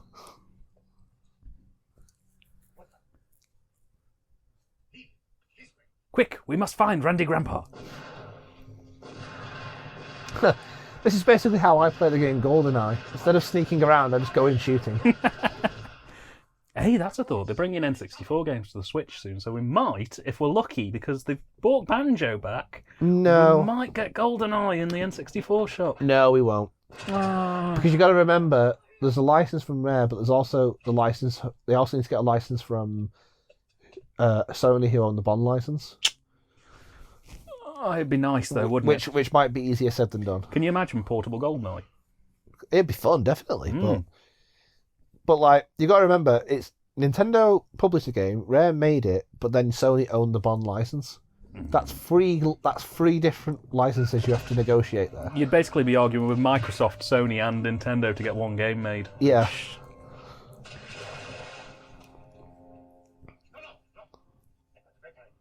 Release the sharks! Exactly. Oh shit! I forgot about that. Well, did you forget that's what actually happens? Yeah. They release the sharks. I forgot about it. Like I say, it's been about 3 months since I've watched. Why not just... They'll probably die of drowning first, I imagine. Well, yeah, it's a bit overkill, isn't it? Replace the water with Apparently, acid. from what I believe, there was a shot where I don't know how this happened, but like Sean Connery was in the same pool with the sharks, and he said that he got out of the water so fast he was dry by the time he hit the surface. You know, for James Bond, he's blooming thingy about it, isn't he? He doesn't like spiders, he doesn't like sharks, he doesn't like flying, he doesn't like driving. Okay, Dan, if you're so great, why don't you get in a pool with the sharks? Fine, will see do. See how fast you last. I'll eat them. Shark take a bite out of me, I take a bite out of sharks. I can't remember if it was this shot or another one, but it's meant to be like a stuntman. Yeah. But for the purposes of just like getting a close up, maybe it was that shot. Where it had to be Sean. Yeah, they're clearly not the same shots, scenes. Yeah. I probably would not like to get in a pool with those things either. I wouldn't like to, but realistically, they're harmless enough.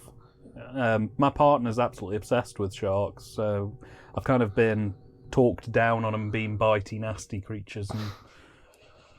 That one, see that one? That one was going for him there. Straight on it. I nearly watched someone catch a shark once. Did I ever tell you about that? No. Please do. On a fishing trip, someone in Rill, of all places, somebody nearly caught a shark. Like a little tiny shark. They fought it on the line, didn't like fight it with their fist. And I twatted it. They were literally struggling with it on the line for a good 20 minutes. Oh, wow. Big fucking shark. And then they didn't get it in the end, it swam away. I was like, can you imagine if he'd have caught that? Would have been good. Oh, God. Definitely, yeah. Why are most of these early Bond films predominantly set in hotel rooms?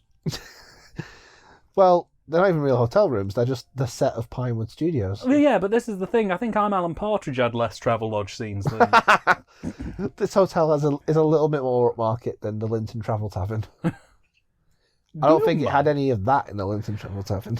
I don't know. Alan had a couple of Alan's hot bath nights, if you remember quite.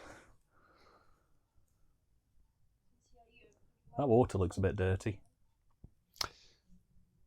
We've got to imagine, Dan, that this is a set, isn't it? So that water. I always like that. Would you give me something to put on? Just gives us some sandals. Go on, then. It probably is freezing. Why? Oh, yeah. That's why Roger Moore said something like that. He said, like, people would come up to, like, guys especially would say, oh, getting to, like, snog and make out of all those women must have been great. Where it's like, well, no, because you're in a cold studio in England being watched by about 50 people with lights and microphones. And it's very, very unpleasant very, the majority of the time. Not particularly intimate or enjoyable, really. Or very awkward, at least. I don't know if Sean had the same reservations. He knew that she was evil. He still went for it. You say this like it's weird. Not very out of character, really, well, for no, Bond. But he's had suspicions before and gone on it. He's never out and out gone, oh, she's clearly going to try and kill me. Oh, well, yeah. Banger. In Dr. No, he shagged Miss Taro, who he knew was a baddie. Yeah, but he didn't know she was a baddie, not until he... Dr. No. Actually got the... Yeah. Bond... Being a baddie or a goodie has never been an issue for Bond. Were you going to kill me at all? It's not... Yes. All right, then. In for a penny. Yeah, it's never bothered him. Well, that was a hard cut. It's that classic cinema thing, isn't it, of, and now the camera pans away. And we cut to a crazy party.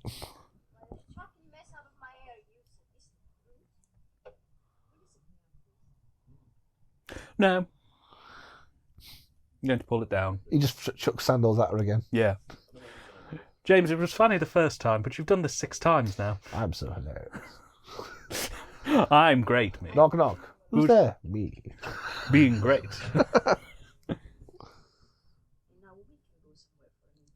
Oh, he should have known. Oh, that's grim. Well, you put a shot in me, so I'm going to shoot you. That's not right. My cock turned Pussy Galore good last time. Didn't turn you good? I wasn't a lesbian. My cock powers are failing. I wasn't a lesbian. What? Oh no. It's worse than I feared.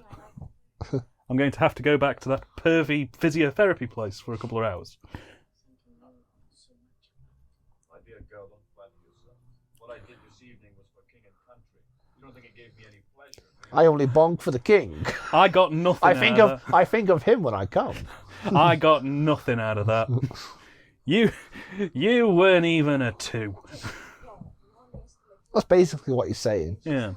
And I like this bit because she kind of turns it around on him.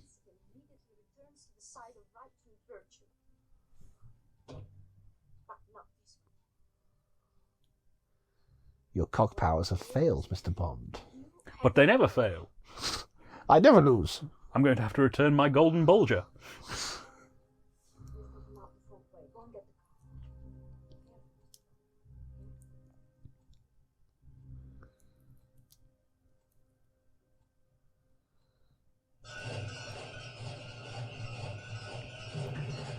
Does this party ever end?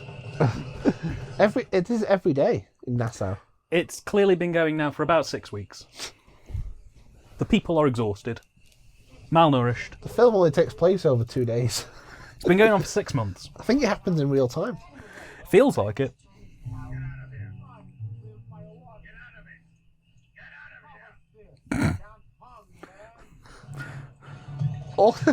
Awkwardly hold the wine bottle long enough for Bond to realise what to do. Wine isn't flammable. It might not have been wine. It might have been really, really strong rum. Or Frosty Jacks. Oh no, I'm going to have to disguise myself as one of the crowd.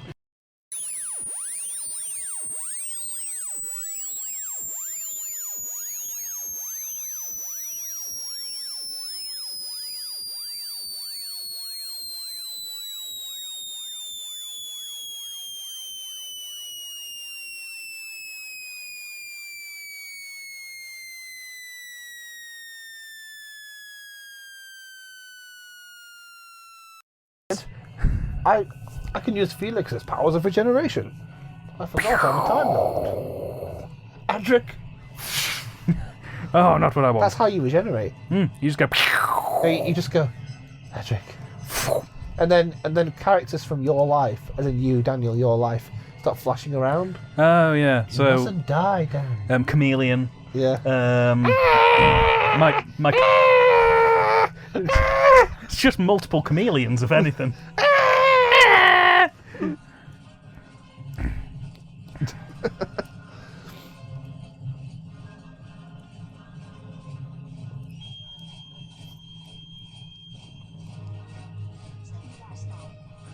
Well, I always wondered how they just allow these lot to just wander around the parade willy-nilly.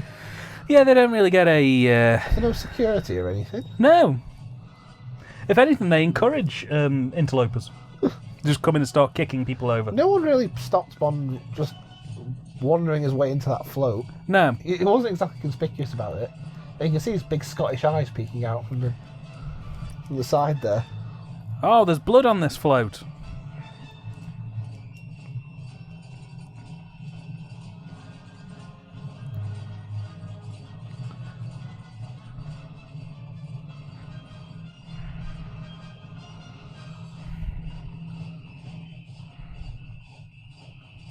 Oh, I got away from that.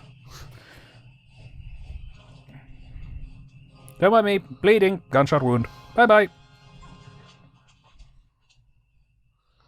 Oh, great. He's going to go and see a Kiss concert. The Kiss Kiss Club. Where that lady is. Great. Whatever she's doing, keep doing it. Putting her foot in fire. Don't know why, but she can keep doing it. Ah, good pop. Ah, perfect place for a slash.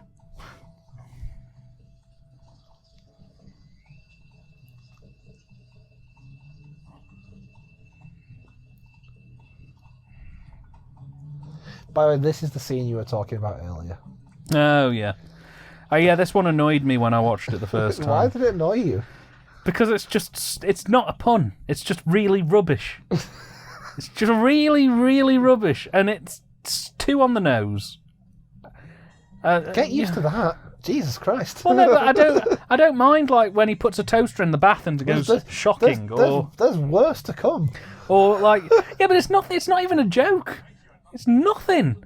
It's just really pithy and really poor taste, given that someone's just been killed. It was a baddie, to be fair. Okay. It's not like the innocent child he let die on the dialysis machine when he cut all the power out. Just because he could, because Bance Connery.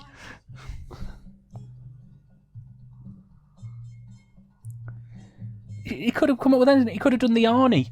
Please don't bother my friend, he's dead tired. Or something like that. He could have done anything. But that's basically the same pun, and you don't mind it in Commando. It works in Commando because dead tired... It's the same joke. Dead tired is a pun. Just going, my friend, she's dead. But to be fair, dead could be used as a phrase meaning tired.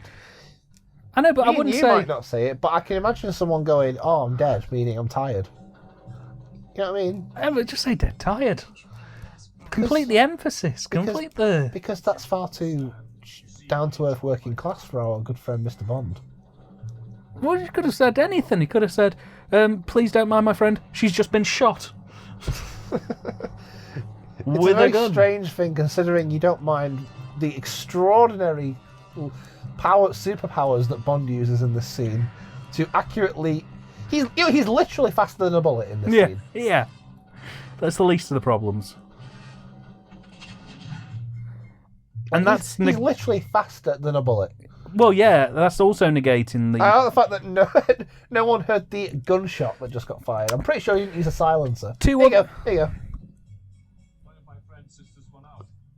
Just dead. That's rubbish! It's a double meaning. She's just dead. It's not a pun. It's a shit pun, but it's at least a pun. It's not a pun. You're arguing it's not a pun. I'm not saying it's a good pun, but it's But by that logic, anything's a pun. I could say, Ben, I'm going to the loo, and that wouldn't be a pun. But he clearly means dead to mean tired. But just say dead tired and then it's sorted. Because they're in a nightclub and people are dancing. I don't like it. I don't like it. I'm just saying it makes sense on its. It's not good, but it makes sense. Well, I guess we'll have to pay them all their money now. I think he works for Spectre. Nothing we can do. Sorry, hands are tied. I've officially put my coat on. That means we're giving them their money. Send it to the Queen. Tell her to draft up the comedy-sized cheque. Did you tell the king that Bond thinks of him when he bonks women? Yes, he said he was very happy about that. He says the Bond is welcome any time to the palace whenever he likes. The king will wear that rubber thing he likes. Ooh la la. Meanwhile, on Evil Island... And now we're back on Pinewood... not that shot, but I was going to say we're back on Pinewood Studio D, in front of the blue screen backdrop. Look at that thing, Felix. Can I fucking kill it? Can I shag it? If I can't kill it, I want to shag it. I only know how to kill or shag. Or both. I don't know anything else. I can do both at the same time, although it gets a bit messy about consent. Who do I care about consent? I can use women as human shields. I'm very good at that. Felix, have you ever had a strangle wank?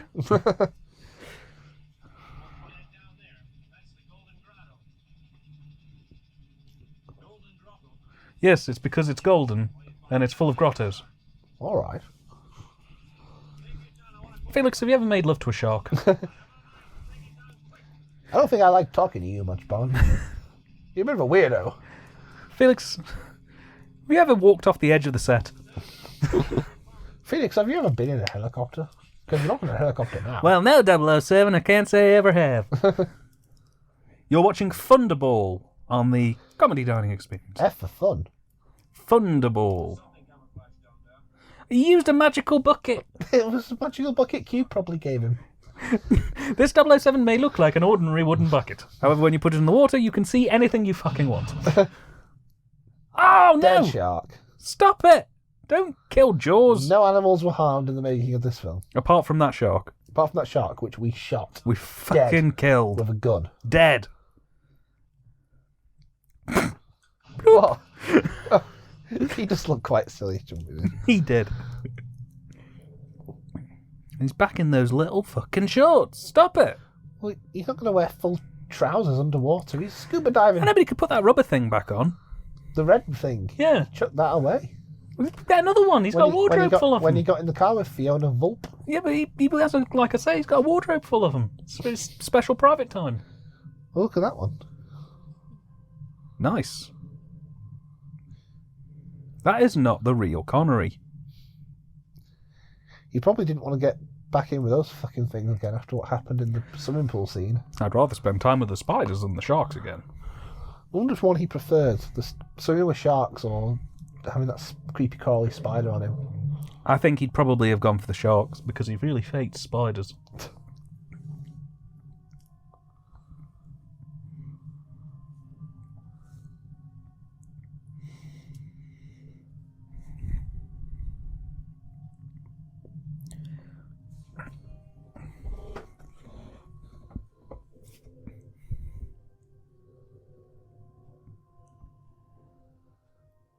Yep, just as I thought. Dead. Dead. How come they're not bloated? Well, oh, actually, no, that's not true.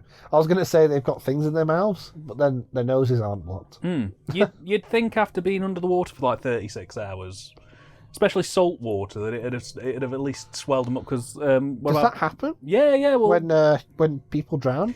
Yeah, basically the water absorbs into the skin. You know how your fingers go wrinkly? Yeah. Well, imagine that across your entire body. It bloats up, and then effectively the salt water just dissolves your skin. Ooh, lovely. Yeah.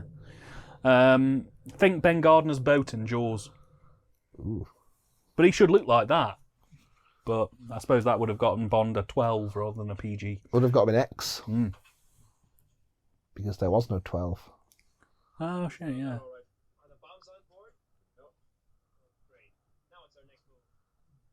Panic a bit. I'm going to go and bonk my way through most of Sicily. He's looking a bit sunstroked there. He is. Maybe it's just the colour correction on this Blu-ray, maybe. Oh, there's a bit of dirt on the lens there. Oh, I know why that dirt was there. Why was that? Because when they do dissolve effects, they have to put some clear acetone over the beginning and end frames so that they can splice the film together properly. Yeah. So there must have been dirt on the acetone when they put it on the overlay. I've noticed that even on like a lot of modern like Blu-ray releases of older films, you can still tell, can't you, when there's going to be a dissolve? When the lead-in something comes that in. can't physically be removed? No, it's because basically it's like they've put an extra layer of plastic over the top of the plastic of the Yeah. film. So unless they separated those dissolves and did them digitally. You're talking over underwater bonking. Oh, for God's sake.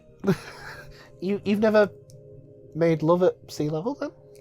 No, I always do mine deep underwater. Deep underwater. You did more than that, Bond. My cock's gone all wrinkly. Oh, wait, that's how it looked anyway. You put it in my bottom and I'm not very happy. Oh, Mr. Bond, the seawater has made your cock go all wrinkly. No. Yes, Yes. the seawater. And what about the mysterious green fluid? Ignore that.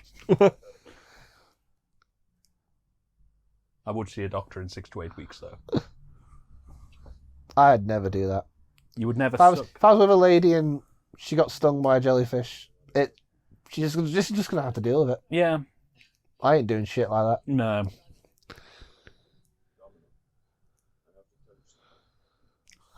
I'm pregnant. Pretty sure it's yours. Worse than that, I'm staying forever. Even worse, I'm staying. He's pregnant. I had my way with him good and proper.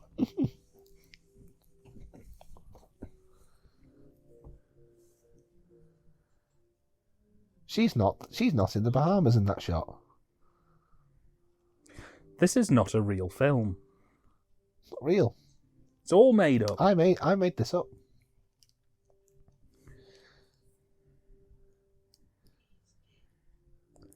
He's worse than dead. He's alive. It's a long story, and it involves your friend Largo. She's not in the Bahamas. Yeah, in that that shot. is not the Bahamas. Still a better CSO than some of the bollocks I've seen in these films so far, though. It's something that I think, if anything, gets worse. It's a bit like Doctor Who. It's like there's almost something comforting about bad CSO. Yeah.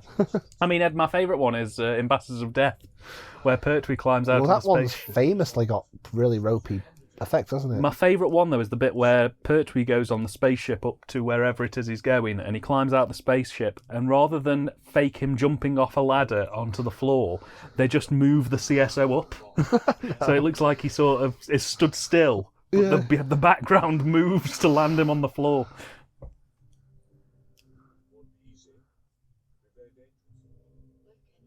I want to see a shot-for-shot remake of this film with Tommy Wiseau playing Sean Connery's roles.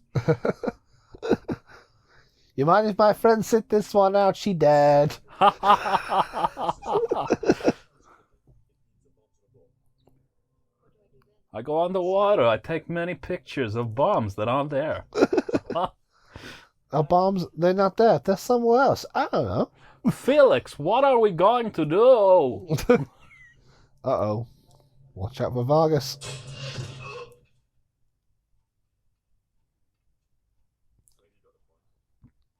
See, that works. That works. That's a pun that does its job. She just turns to him and goes, I don't get it. What? What do you mean you don't You get just it? impaled a man. I impaled a man with a harpoon, and then I said, he got the point. But he's dead. But I don't understand. He's dead. How did he get point? No, love. I shot him with a harpoon. You did. He got... And now he's dead. I know he's dead. What I'm saying is, he got the point. Meaning... But what point did he get? He got stabbed to the death. point of the harpoon. He's impaled. He's going to die. I know he's impaled. The point of the... He was my boyfriend's friend. And you shot him. Look, sit down. You're a terrible man. I let you put it in my bottom. Underwater. Nonetheless. We let the fishes watch. It was wrinkly. They were all watching. And green. They were watching. No! We're watching Thunderball on the Comedy Dining Experience. Thunderball. Thunderball will be right back after these messages. Funderball ball. Yes, Thunderball. They should have called this film Thunderball after Goldfinger's success. Thunderball. Thunderball, as in Fundable. As in, we're going to give they it had all money the to money. make the film. Yeah. Oh. Oh, he's swapped out to little pink shorts now. Wonder if he's got the pink shirt to match with it. He's got a stonk on there. He's Bond. Of course he has a stonk on. Or maybe Dan, he's just a man's man, you know? Oh, great. Rubber. Rubber. Poor. Oh, great. My suppository. Oh, God. That's my hair growth pill. It hasn't worked yet, but I'm crossing everything. The Disco Vision.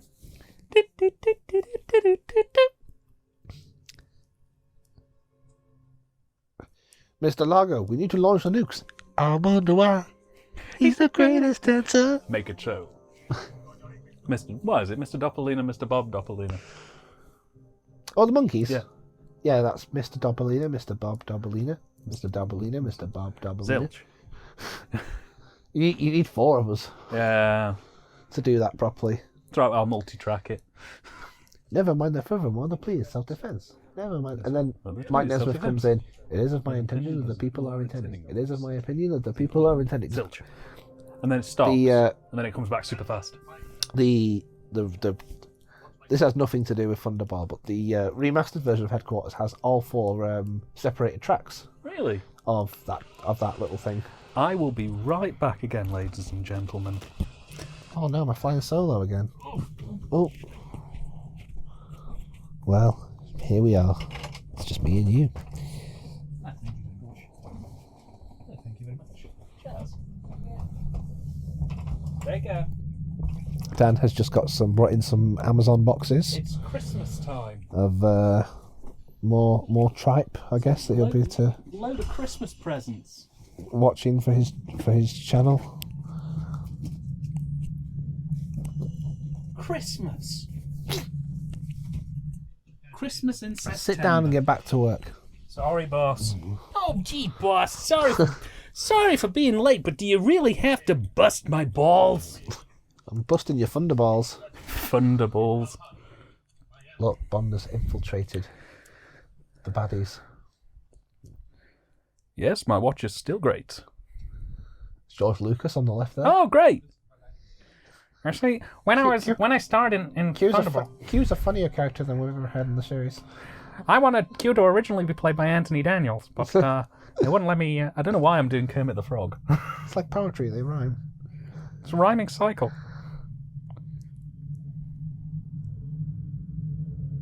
That is a really well-known sound effect because it's common on all of the 2p machines that you get in real. And claw machines. You know when the claw drops down, it goes... Yeah. I mean, I'm not saying it couldn't be the same sound effect, but that's quite a leap to make. I am making that leap. We are going where no men have gone before tonight, Ben. We are going into the underwater world of Thunderball.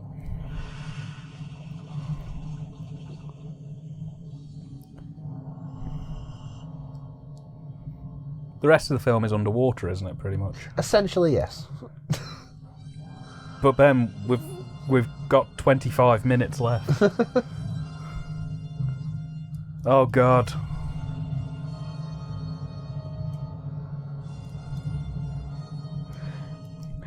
It is of my opinion that water levels people are intending. that water levels are some of the worst levels of film and media. I know water levels are generally considered to be like the worst part of most games. I think Crash Bandicoot does water levels the best. The third one? Yeah. You don't like the third one. I don't like the third one, but they're the best water levels I think I've ever played. Most of them are just really slow and terrible controls.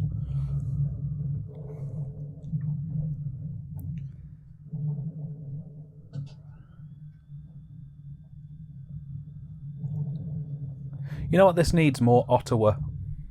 Ottawa? Yeah. Hands up, baby, hands up. Gimme your heart, gimme your heart, gimme. Or maybe have Sean Connery's internal monologue playing over the top of this rather than actual dialogue. Now's my chance. Got to save the day. Oh no.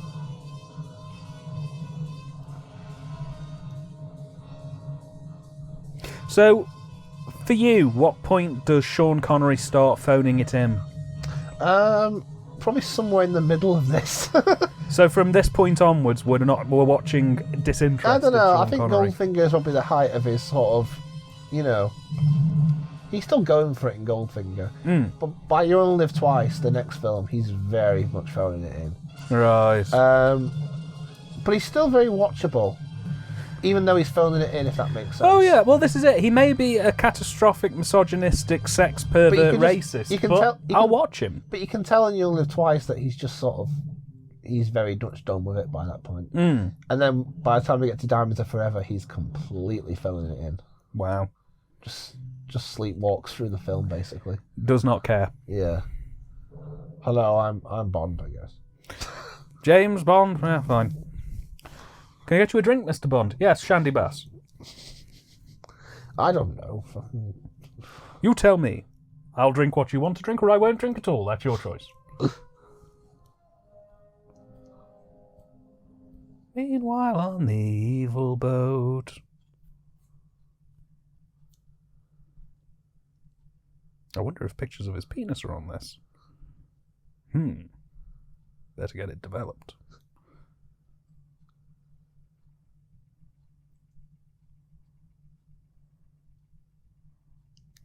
See, we have cameras in our phones now, all very modern and nice, but do we have Geiger counters in them?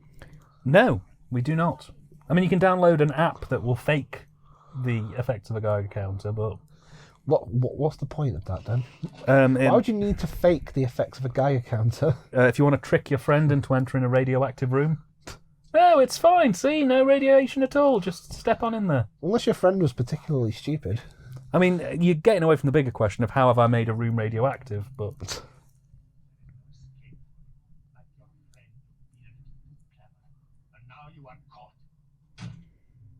Like a rat in a trap, and I am the cheese in this rat trap scenario.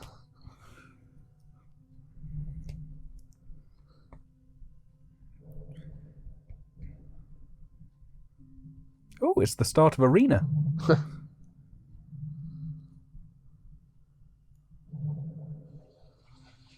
Ah, bollocks, I knew I should have taken the last left at Albuquerque. Done now. Fed up. Not being Bond anymore. What were you laughing at? Him just dropping it in the It ocean? was just the fact he ripped it off and just went, there, fuck it, gone. I'm not going to need to swim again.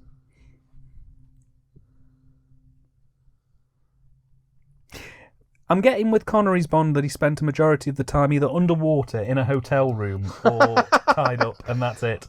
He's either underwater in a hotel room or against front projection, Yeah, and that's it. pretending to drive.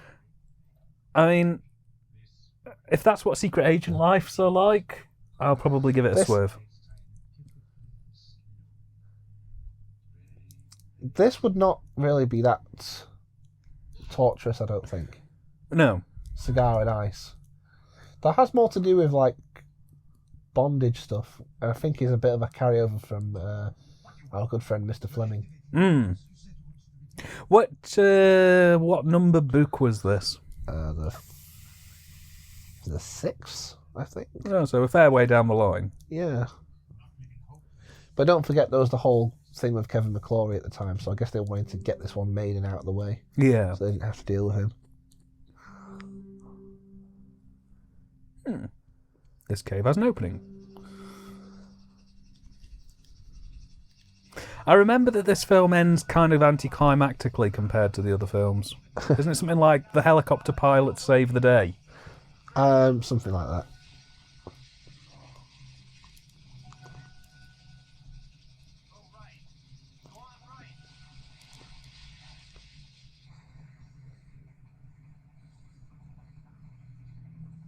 Well, here's where I die. Better start having a goodbye wank.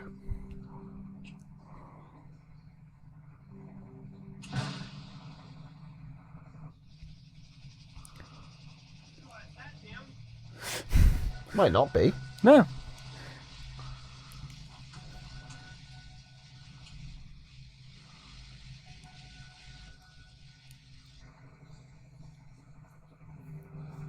How did they know exactly where he was? The flares should give him a rough idea, but they shouldn't be like, oh God, do you see where that flare's come from? He's perfectly stuck down that tiny crevice in the middle of that rock face over there. They can probably get a decent idea. Oh yeah, well they'd be able to track it to the island, but they wouldn't go, that crack is specifically in there. The Coast Guard, my favourite kind of guard. Get your radio man onto Orlando Beach. Warn them the target is Miami. Also the bomb is transferred from a disco volante onto a wreck off Bowie Point. What? I didn't hear all that. Bomb Miami? Bomb it now. I'll tell him. Meanwhile, on the Dalek spaceship. Just been to Miami in the last film.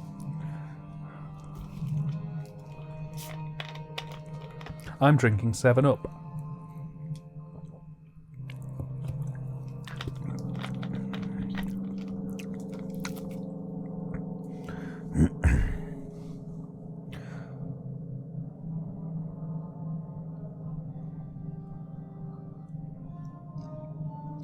This is continuing a trend that was started in the last film, and which they use a bit too many times, where Bond just calls in the army, and they basically just sort it.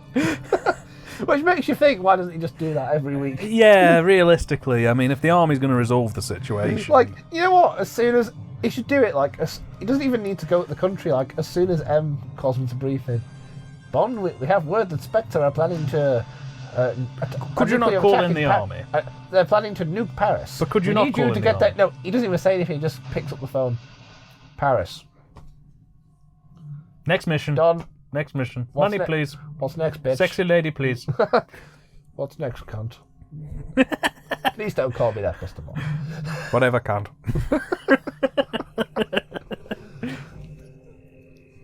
I'm surprised they haven't done a James Bond Christmas film yet. I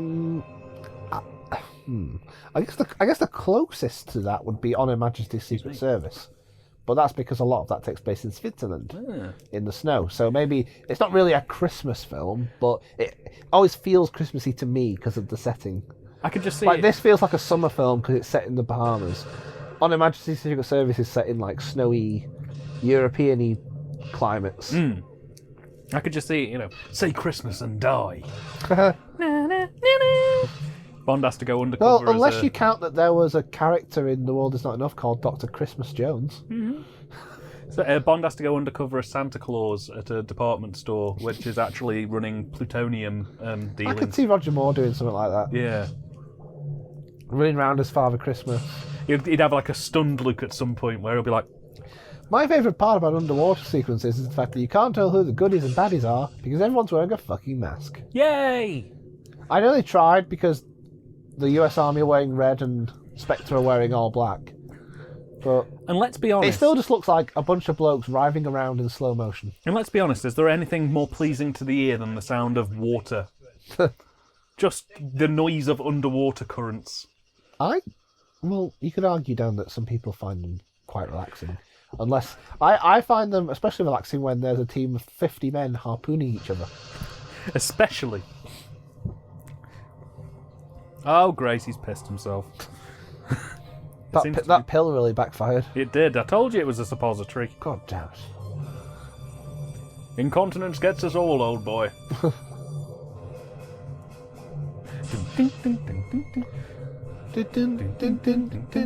One of my favourite. Oh, you pretty chitty bang bang, pretty chitty bang bang, we love you.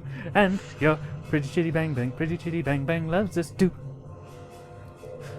Oh God, he's pissing his way towards me.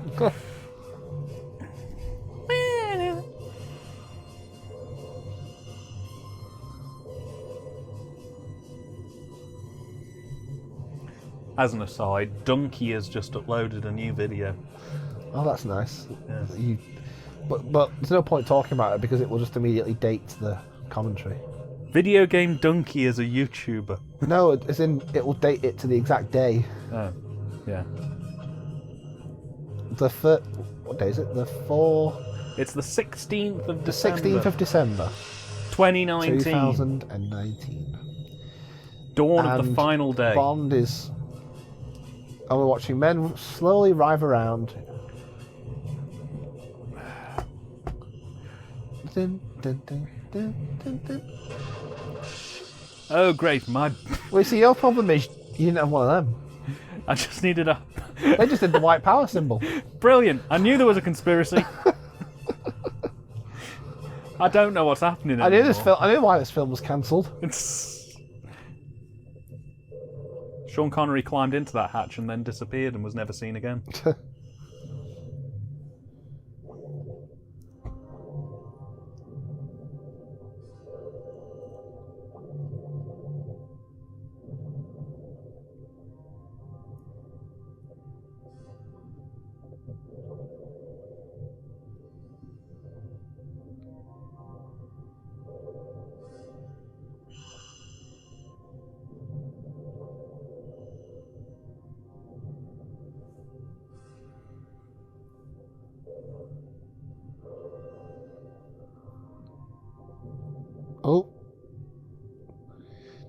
Oh, you fell for the oldest trick in the book. The throw grenade down a shaft trick. You silly sods. I do like that shot of the flipper just floating out of the thing there.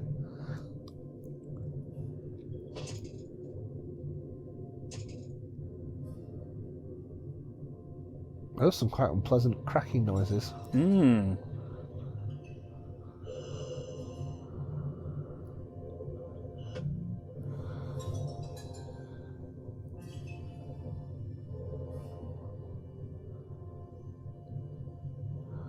Underwater judo flip. Judo. Oh, God! Oh, my nice. eye! My beautiful eye! It's alright, he gets his eye patch covered by Spectre. That's how he should have killed Largo, I think. Stabbed him in his other eye. And then you see him again in the next film when he's just got two eye patches on. I will take care of Mr. Bond personally!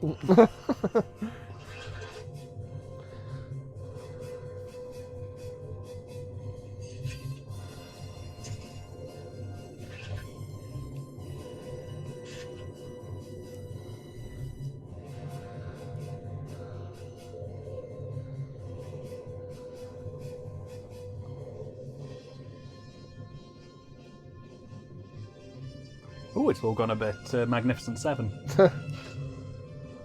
Where's your Brinner? It should pan over, and there's an orchestra underwater. All in scuba They've gear. got like scuba gear and masks, and they're trying to play their instruments. They're in full dinner. They're in full like evening wear and everything. Bond sort of gestures at him to cut it out. Yeah. That's a gag we should remember for our Zucker Brothers inspired remake of Thunderball. Yeah, so we're going to be working on a script where we're going to lampoon all of the Bond films, every single Bond. Because you film. know they've not been lampooned enough. No, we're going to. If there's anything that needs more parodies and satires, it's Bond. Yes, Because there's not been enough. there needs to be more. So, Quite frankly. yeah.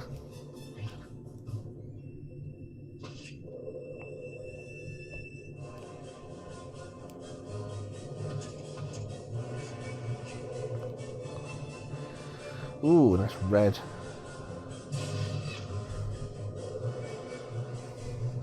That is quite vivid red blood. That's coming straight from Hammer. Oh, he nearly shot a shark. Oh, he did shoot a shark. Ooh. That's mean. I don't like that. I don't like it.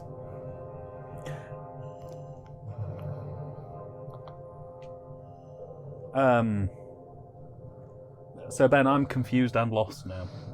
So they've rounded up most of the baddies with the exception of the big baddie who's now trying to swim away. And But Bond is Bond's giving not going to let that happen. because his sexy rubber suit needs to be stayed on as much as possible. Hadn't he got a harpoon or something? Oh, there we go.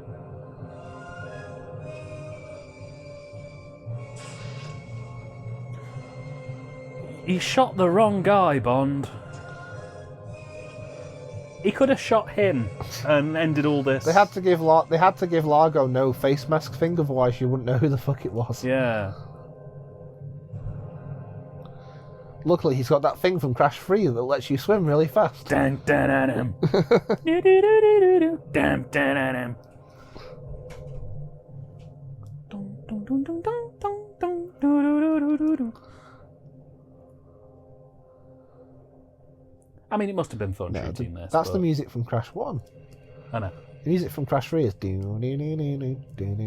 thought it was... Dun, dun, dun, dun. Do-do-do-do-do-do. That's the Dun, second dun, dun, one. dun. Is it? You've Oh, gone no. through every theme except the third one. I don't like the The third one is...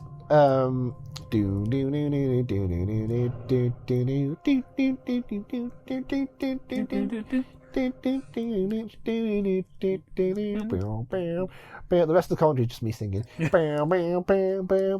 watching Thunderball on the Comedy Dining Experience. Let's try and copy strike Dan's video. You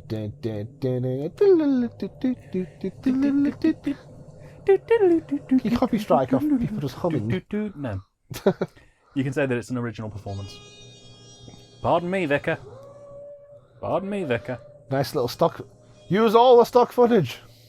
All the stock footage, boss! At least I think it might not have been stock footage. It just kind of looked random, that shot of the giant cruiser intercut. You know, I actually think I prefer the end of From Russian with Love. With all the barrels Oh, exploding. the ending of Russia with Love is fantastic with all the oil barrels Yeah. and all the CO2 that gets fired into the atmosphere. Transformers, transform and move out. Feel sorry for all the people who were left You on see? that side of the boat. My baddie boat turns into a bit of a smaller boat. All the others can burn for me.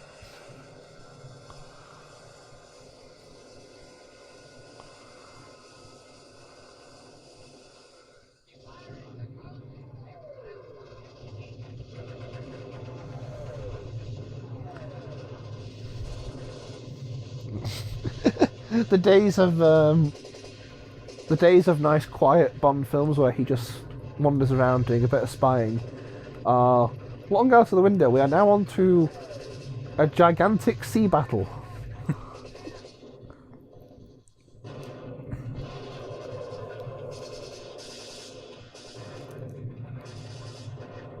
Boom! Think of all those dead Oh. people. At least we get some nice explosions in the third act, which the film for the most part has been lacking on. Yeah, so far it's been a bit dull. Compared to Goldfinger, Yeah. Even though Goldfinger had a bit of a saggy, like, Sagged in the quarter, middle a little bit. where Bond spent 50% of the film just in a cell, Yeah. hanging around Kentucky. It's not the most exotic of locales. Look, the bomb cannot be exploded now. I threw the arming device into the seat. You understand? Cuts to a fish. I was just about to say, cuts to a really friendly-looking turtle just sort of scuttling along the seabed. Yeah. Click. Miami turns into threads. The rest of the film is played dead straight, like Fred style. The rest of the film is threads. It just stops being like 3 weeks after explosion. a big daft cartoon Bond film. It just turns super realistic. Ben, what you've just described there is the plot of Rocket Attack USA. Uh-oh. Oh, he dropped the champagne. They sped the footage up again. What was that? What is going on here? I like your reaction. What's going on? Bond is trying to murder 3 or 4 men. That's what's happening. You could say that there's Panic on the Disco. Shut up.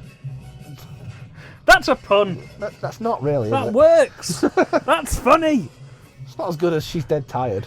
But she didn't say she's dead tired. He said she's dead, which isn't a pun, because she is dead. You're missing the end of the film. Look, boat is going out of control, damn it.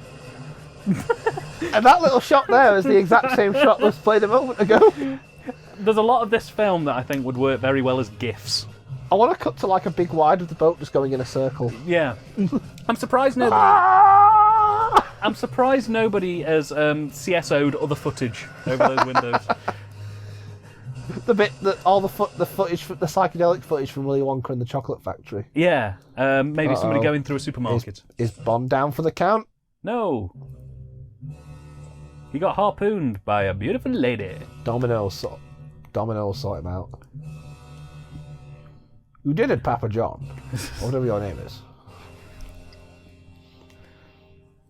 I think he pointed the got. Damn it! You're glad. Who's he? I don't know, but he helped me. Look out! The rocks! I like to think this is where Britney Spears got her idea for the red jumpsuit from. I never learned to swim. Never too late to learn. You may have helped us, but fuck you. Bye bye.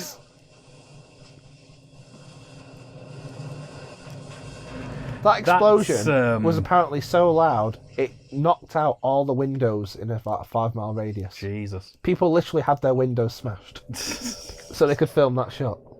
That reminds me of that bit in Remembrance of the Daleks where the special weapons Dalek blows up a load of Daleks and the explosion was so loud it took out like a couple of buildings.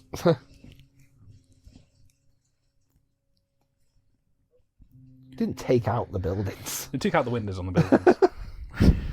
So you're saying they committed an act of terrorism while filming Remembrance of the Daleks? Yes, they did. Poor bloke who actually helped her, and without him, Bond would be dead now because Domino wouldn't have been able to harpoon Largo. Bond just left him to drown. Fuck you. Bye bye. Going to get my end away now. And Laters. now, one of the most extraordinary things I've ever done.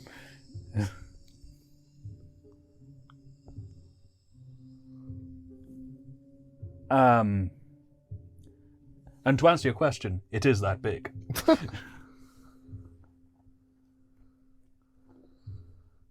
That is clearly a paddling pool. Yeah.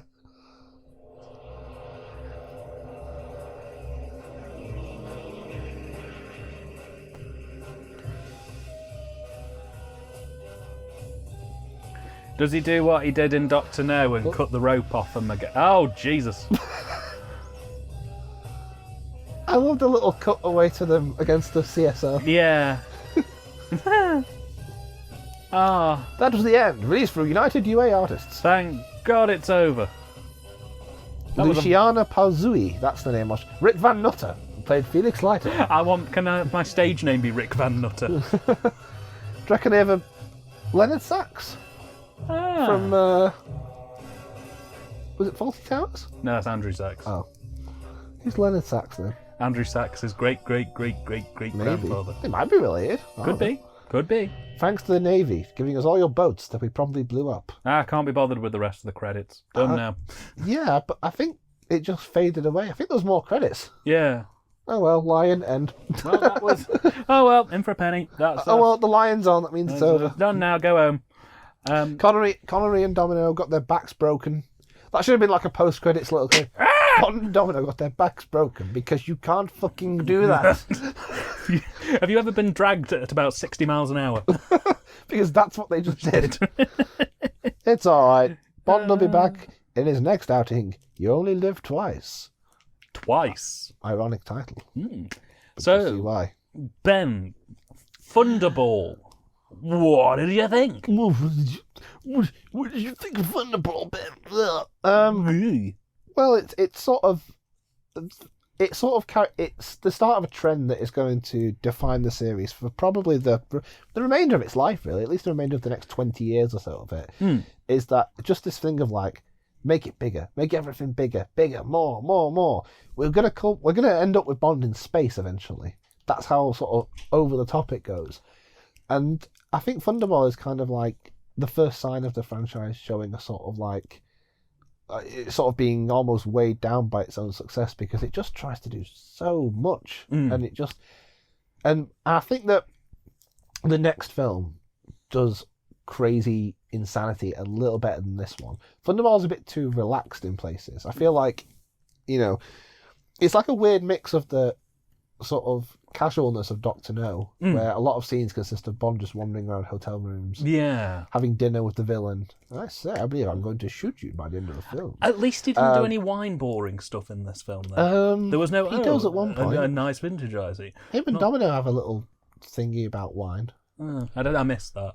I think at one point he talks about like, doesn't he have a little weird conversation about chowder with her? I don't know. I don't mean like in The Simpsons. An argument about the pronunciation. Chowder. It's pronounced chowder, Domino. Thunderball is just kind of okay for me. Like, it's not a terrible film. I mean, the third act drags. It really, really drags. Yeah, but once it gets underwater, it's... everything before that is just kind of like... it's weird. It feels like a bit of a come down after the madness of Goldfinger. It feels like, I don't know. It's a step forward in some regards, but a step back in others. I'm aware that that contradicts what I said about the series trying to be bigger, but I mean in terms of the third act, where it's like, let's have the Navy come in and we'll just have a big fuck-off fight at the end. Yeah. And Bond just gets a bit lost in it, and I think we as an audience get a bit lost because we sort of lose track just a bit, or I lose track at least of what's going on in the third act. No, I get that. I can't tell who's shooting who's... And because that normally wouldn't be so bad generally, but because it's all underwater, that means it's all dark and murky and slow. And there's no real music design. There's a replay of a few of the other orchestral numbers. Well, thank God for John Barry, whose orchestral cues completely saved that sequence. Oh yeah. Otherwise, it just would have been interminable. Yeah. John Barry with the beautiful scores, and then the famous theme comes in. I think it's called 007, the one that goes. Yeah, you'll hear that a few times. So yeah, Thunderball, it's fine. That's my scrambled random jumbled thoughts about Thunderball. Don't have a lot of order. Ranking out of 10? Maybe a 6. Oh yeah. It's got some. It's probably the most you can say about the mediocre entries in the canon. It's just got some really good set pieces. Fiona Volpe probably is the best part of it. Yeah, she's great and evil and great, and she's the result of your favourite bit in the film, the dance sequence. Yeah, okay, fair enough. It kind of loses.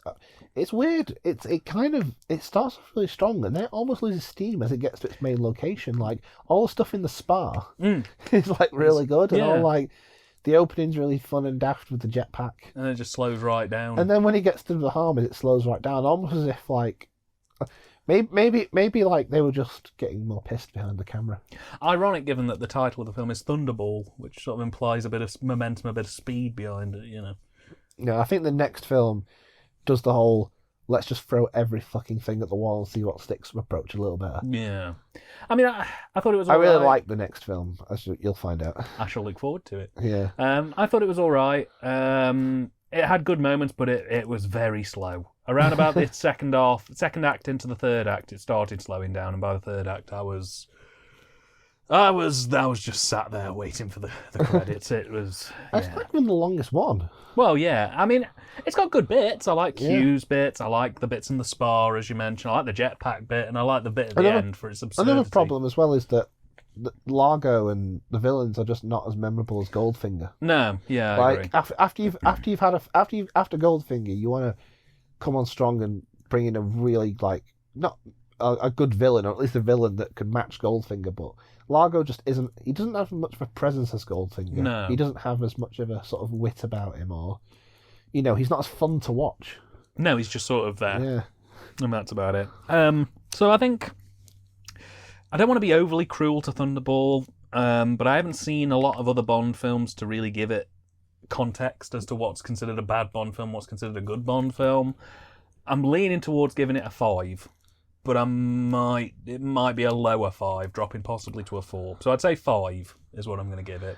It's a very cocky film. It's a very confident film. It's the kind of film that kind of goes, it's the kind of Bond film you could probably only get away with after making Goldfinger, where it's like, we've had this crazy mad film that everyone loves, so we can get away with stuff like just long sequences of men fighting in slow motion. Yeah.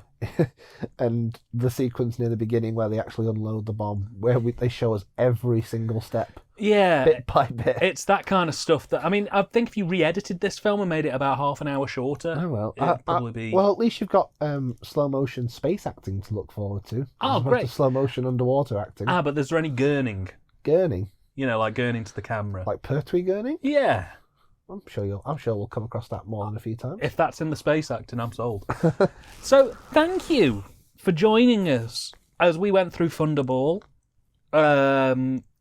It was an alright film. Let me know in the comments what you think of Thunderball.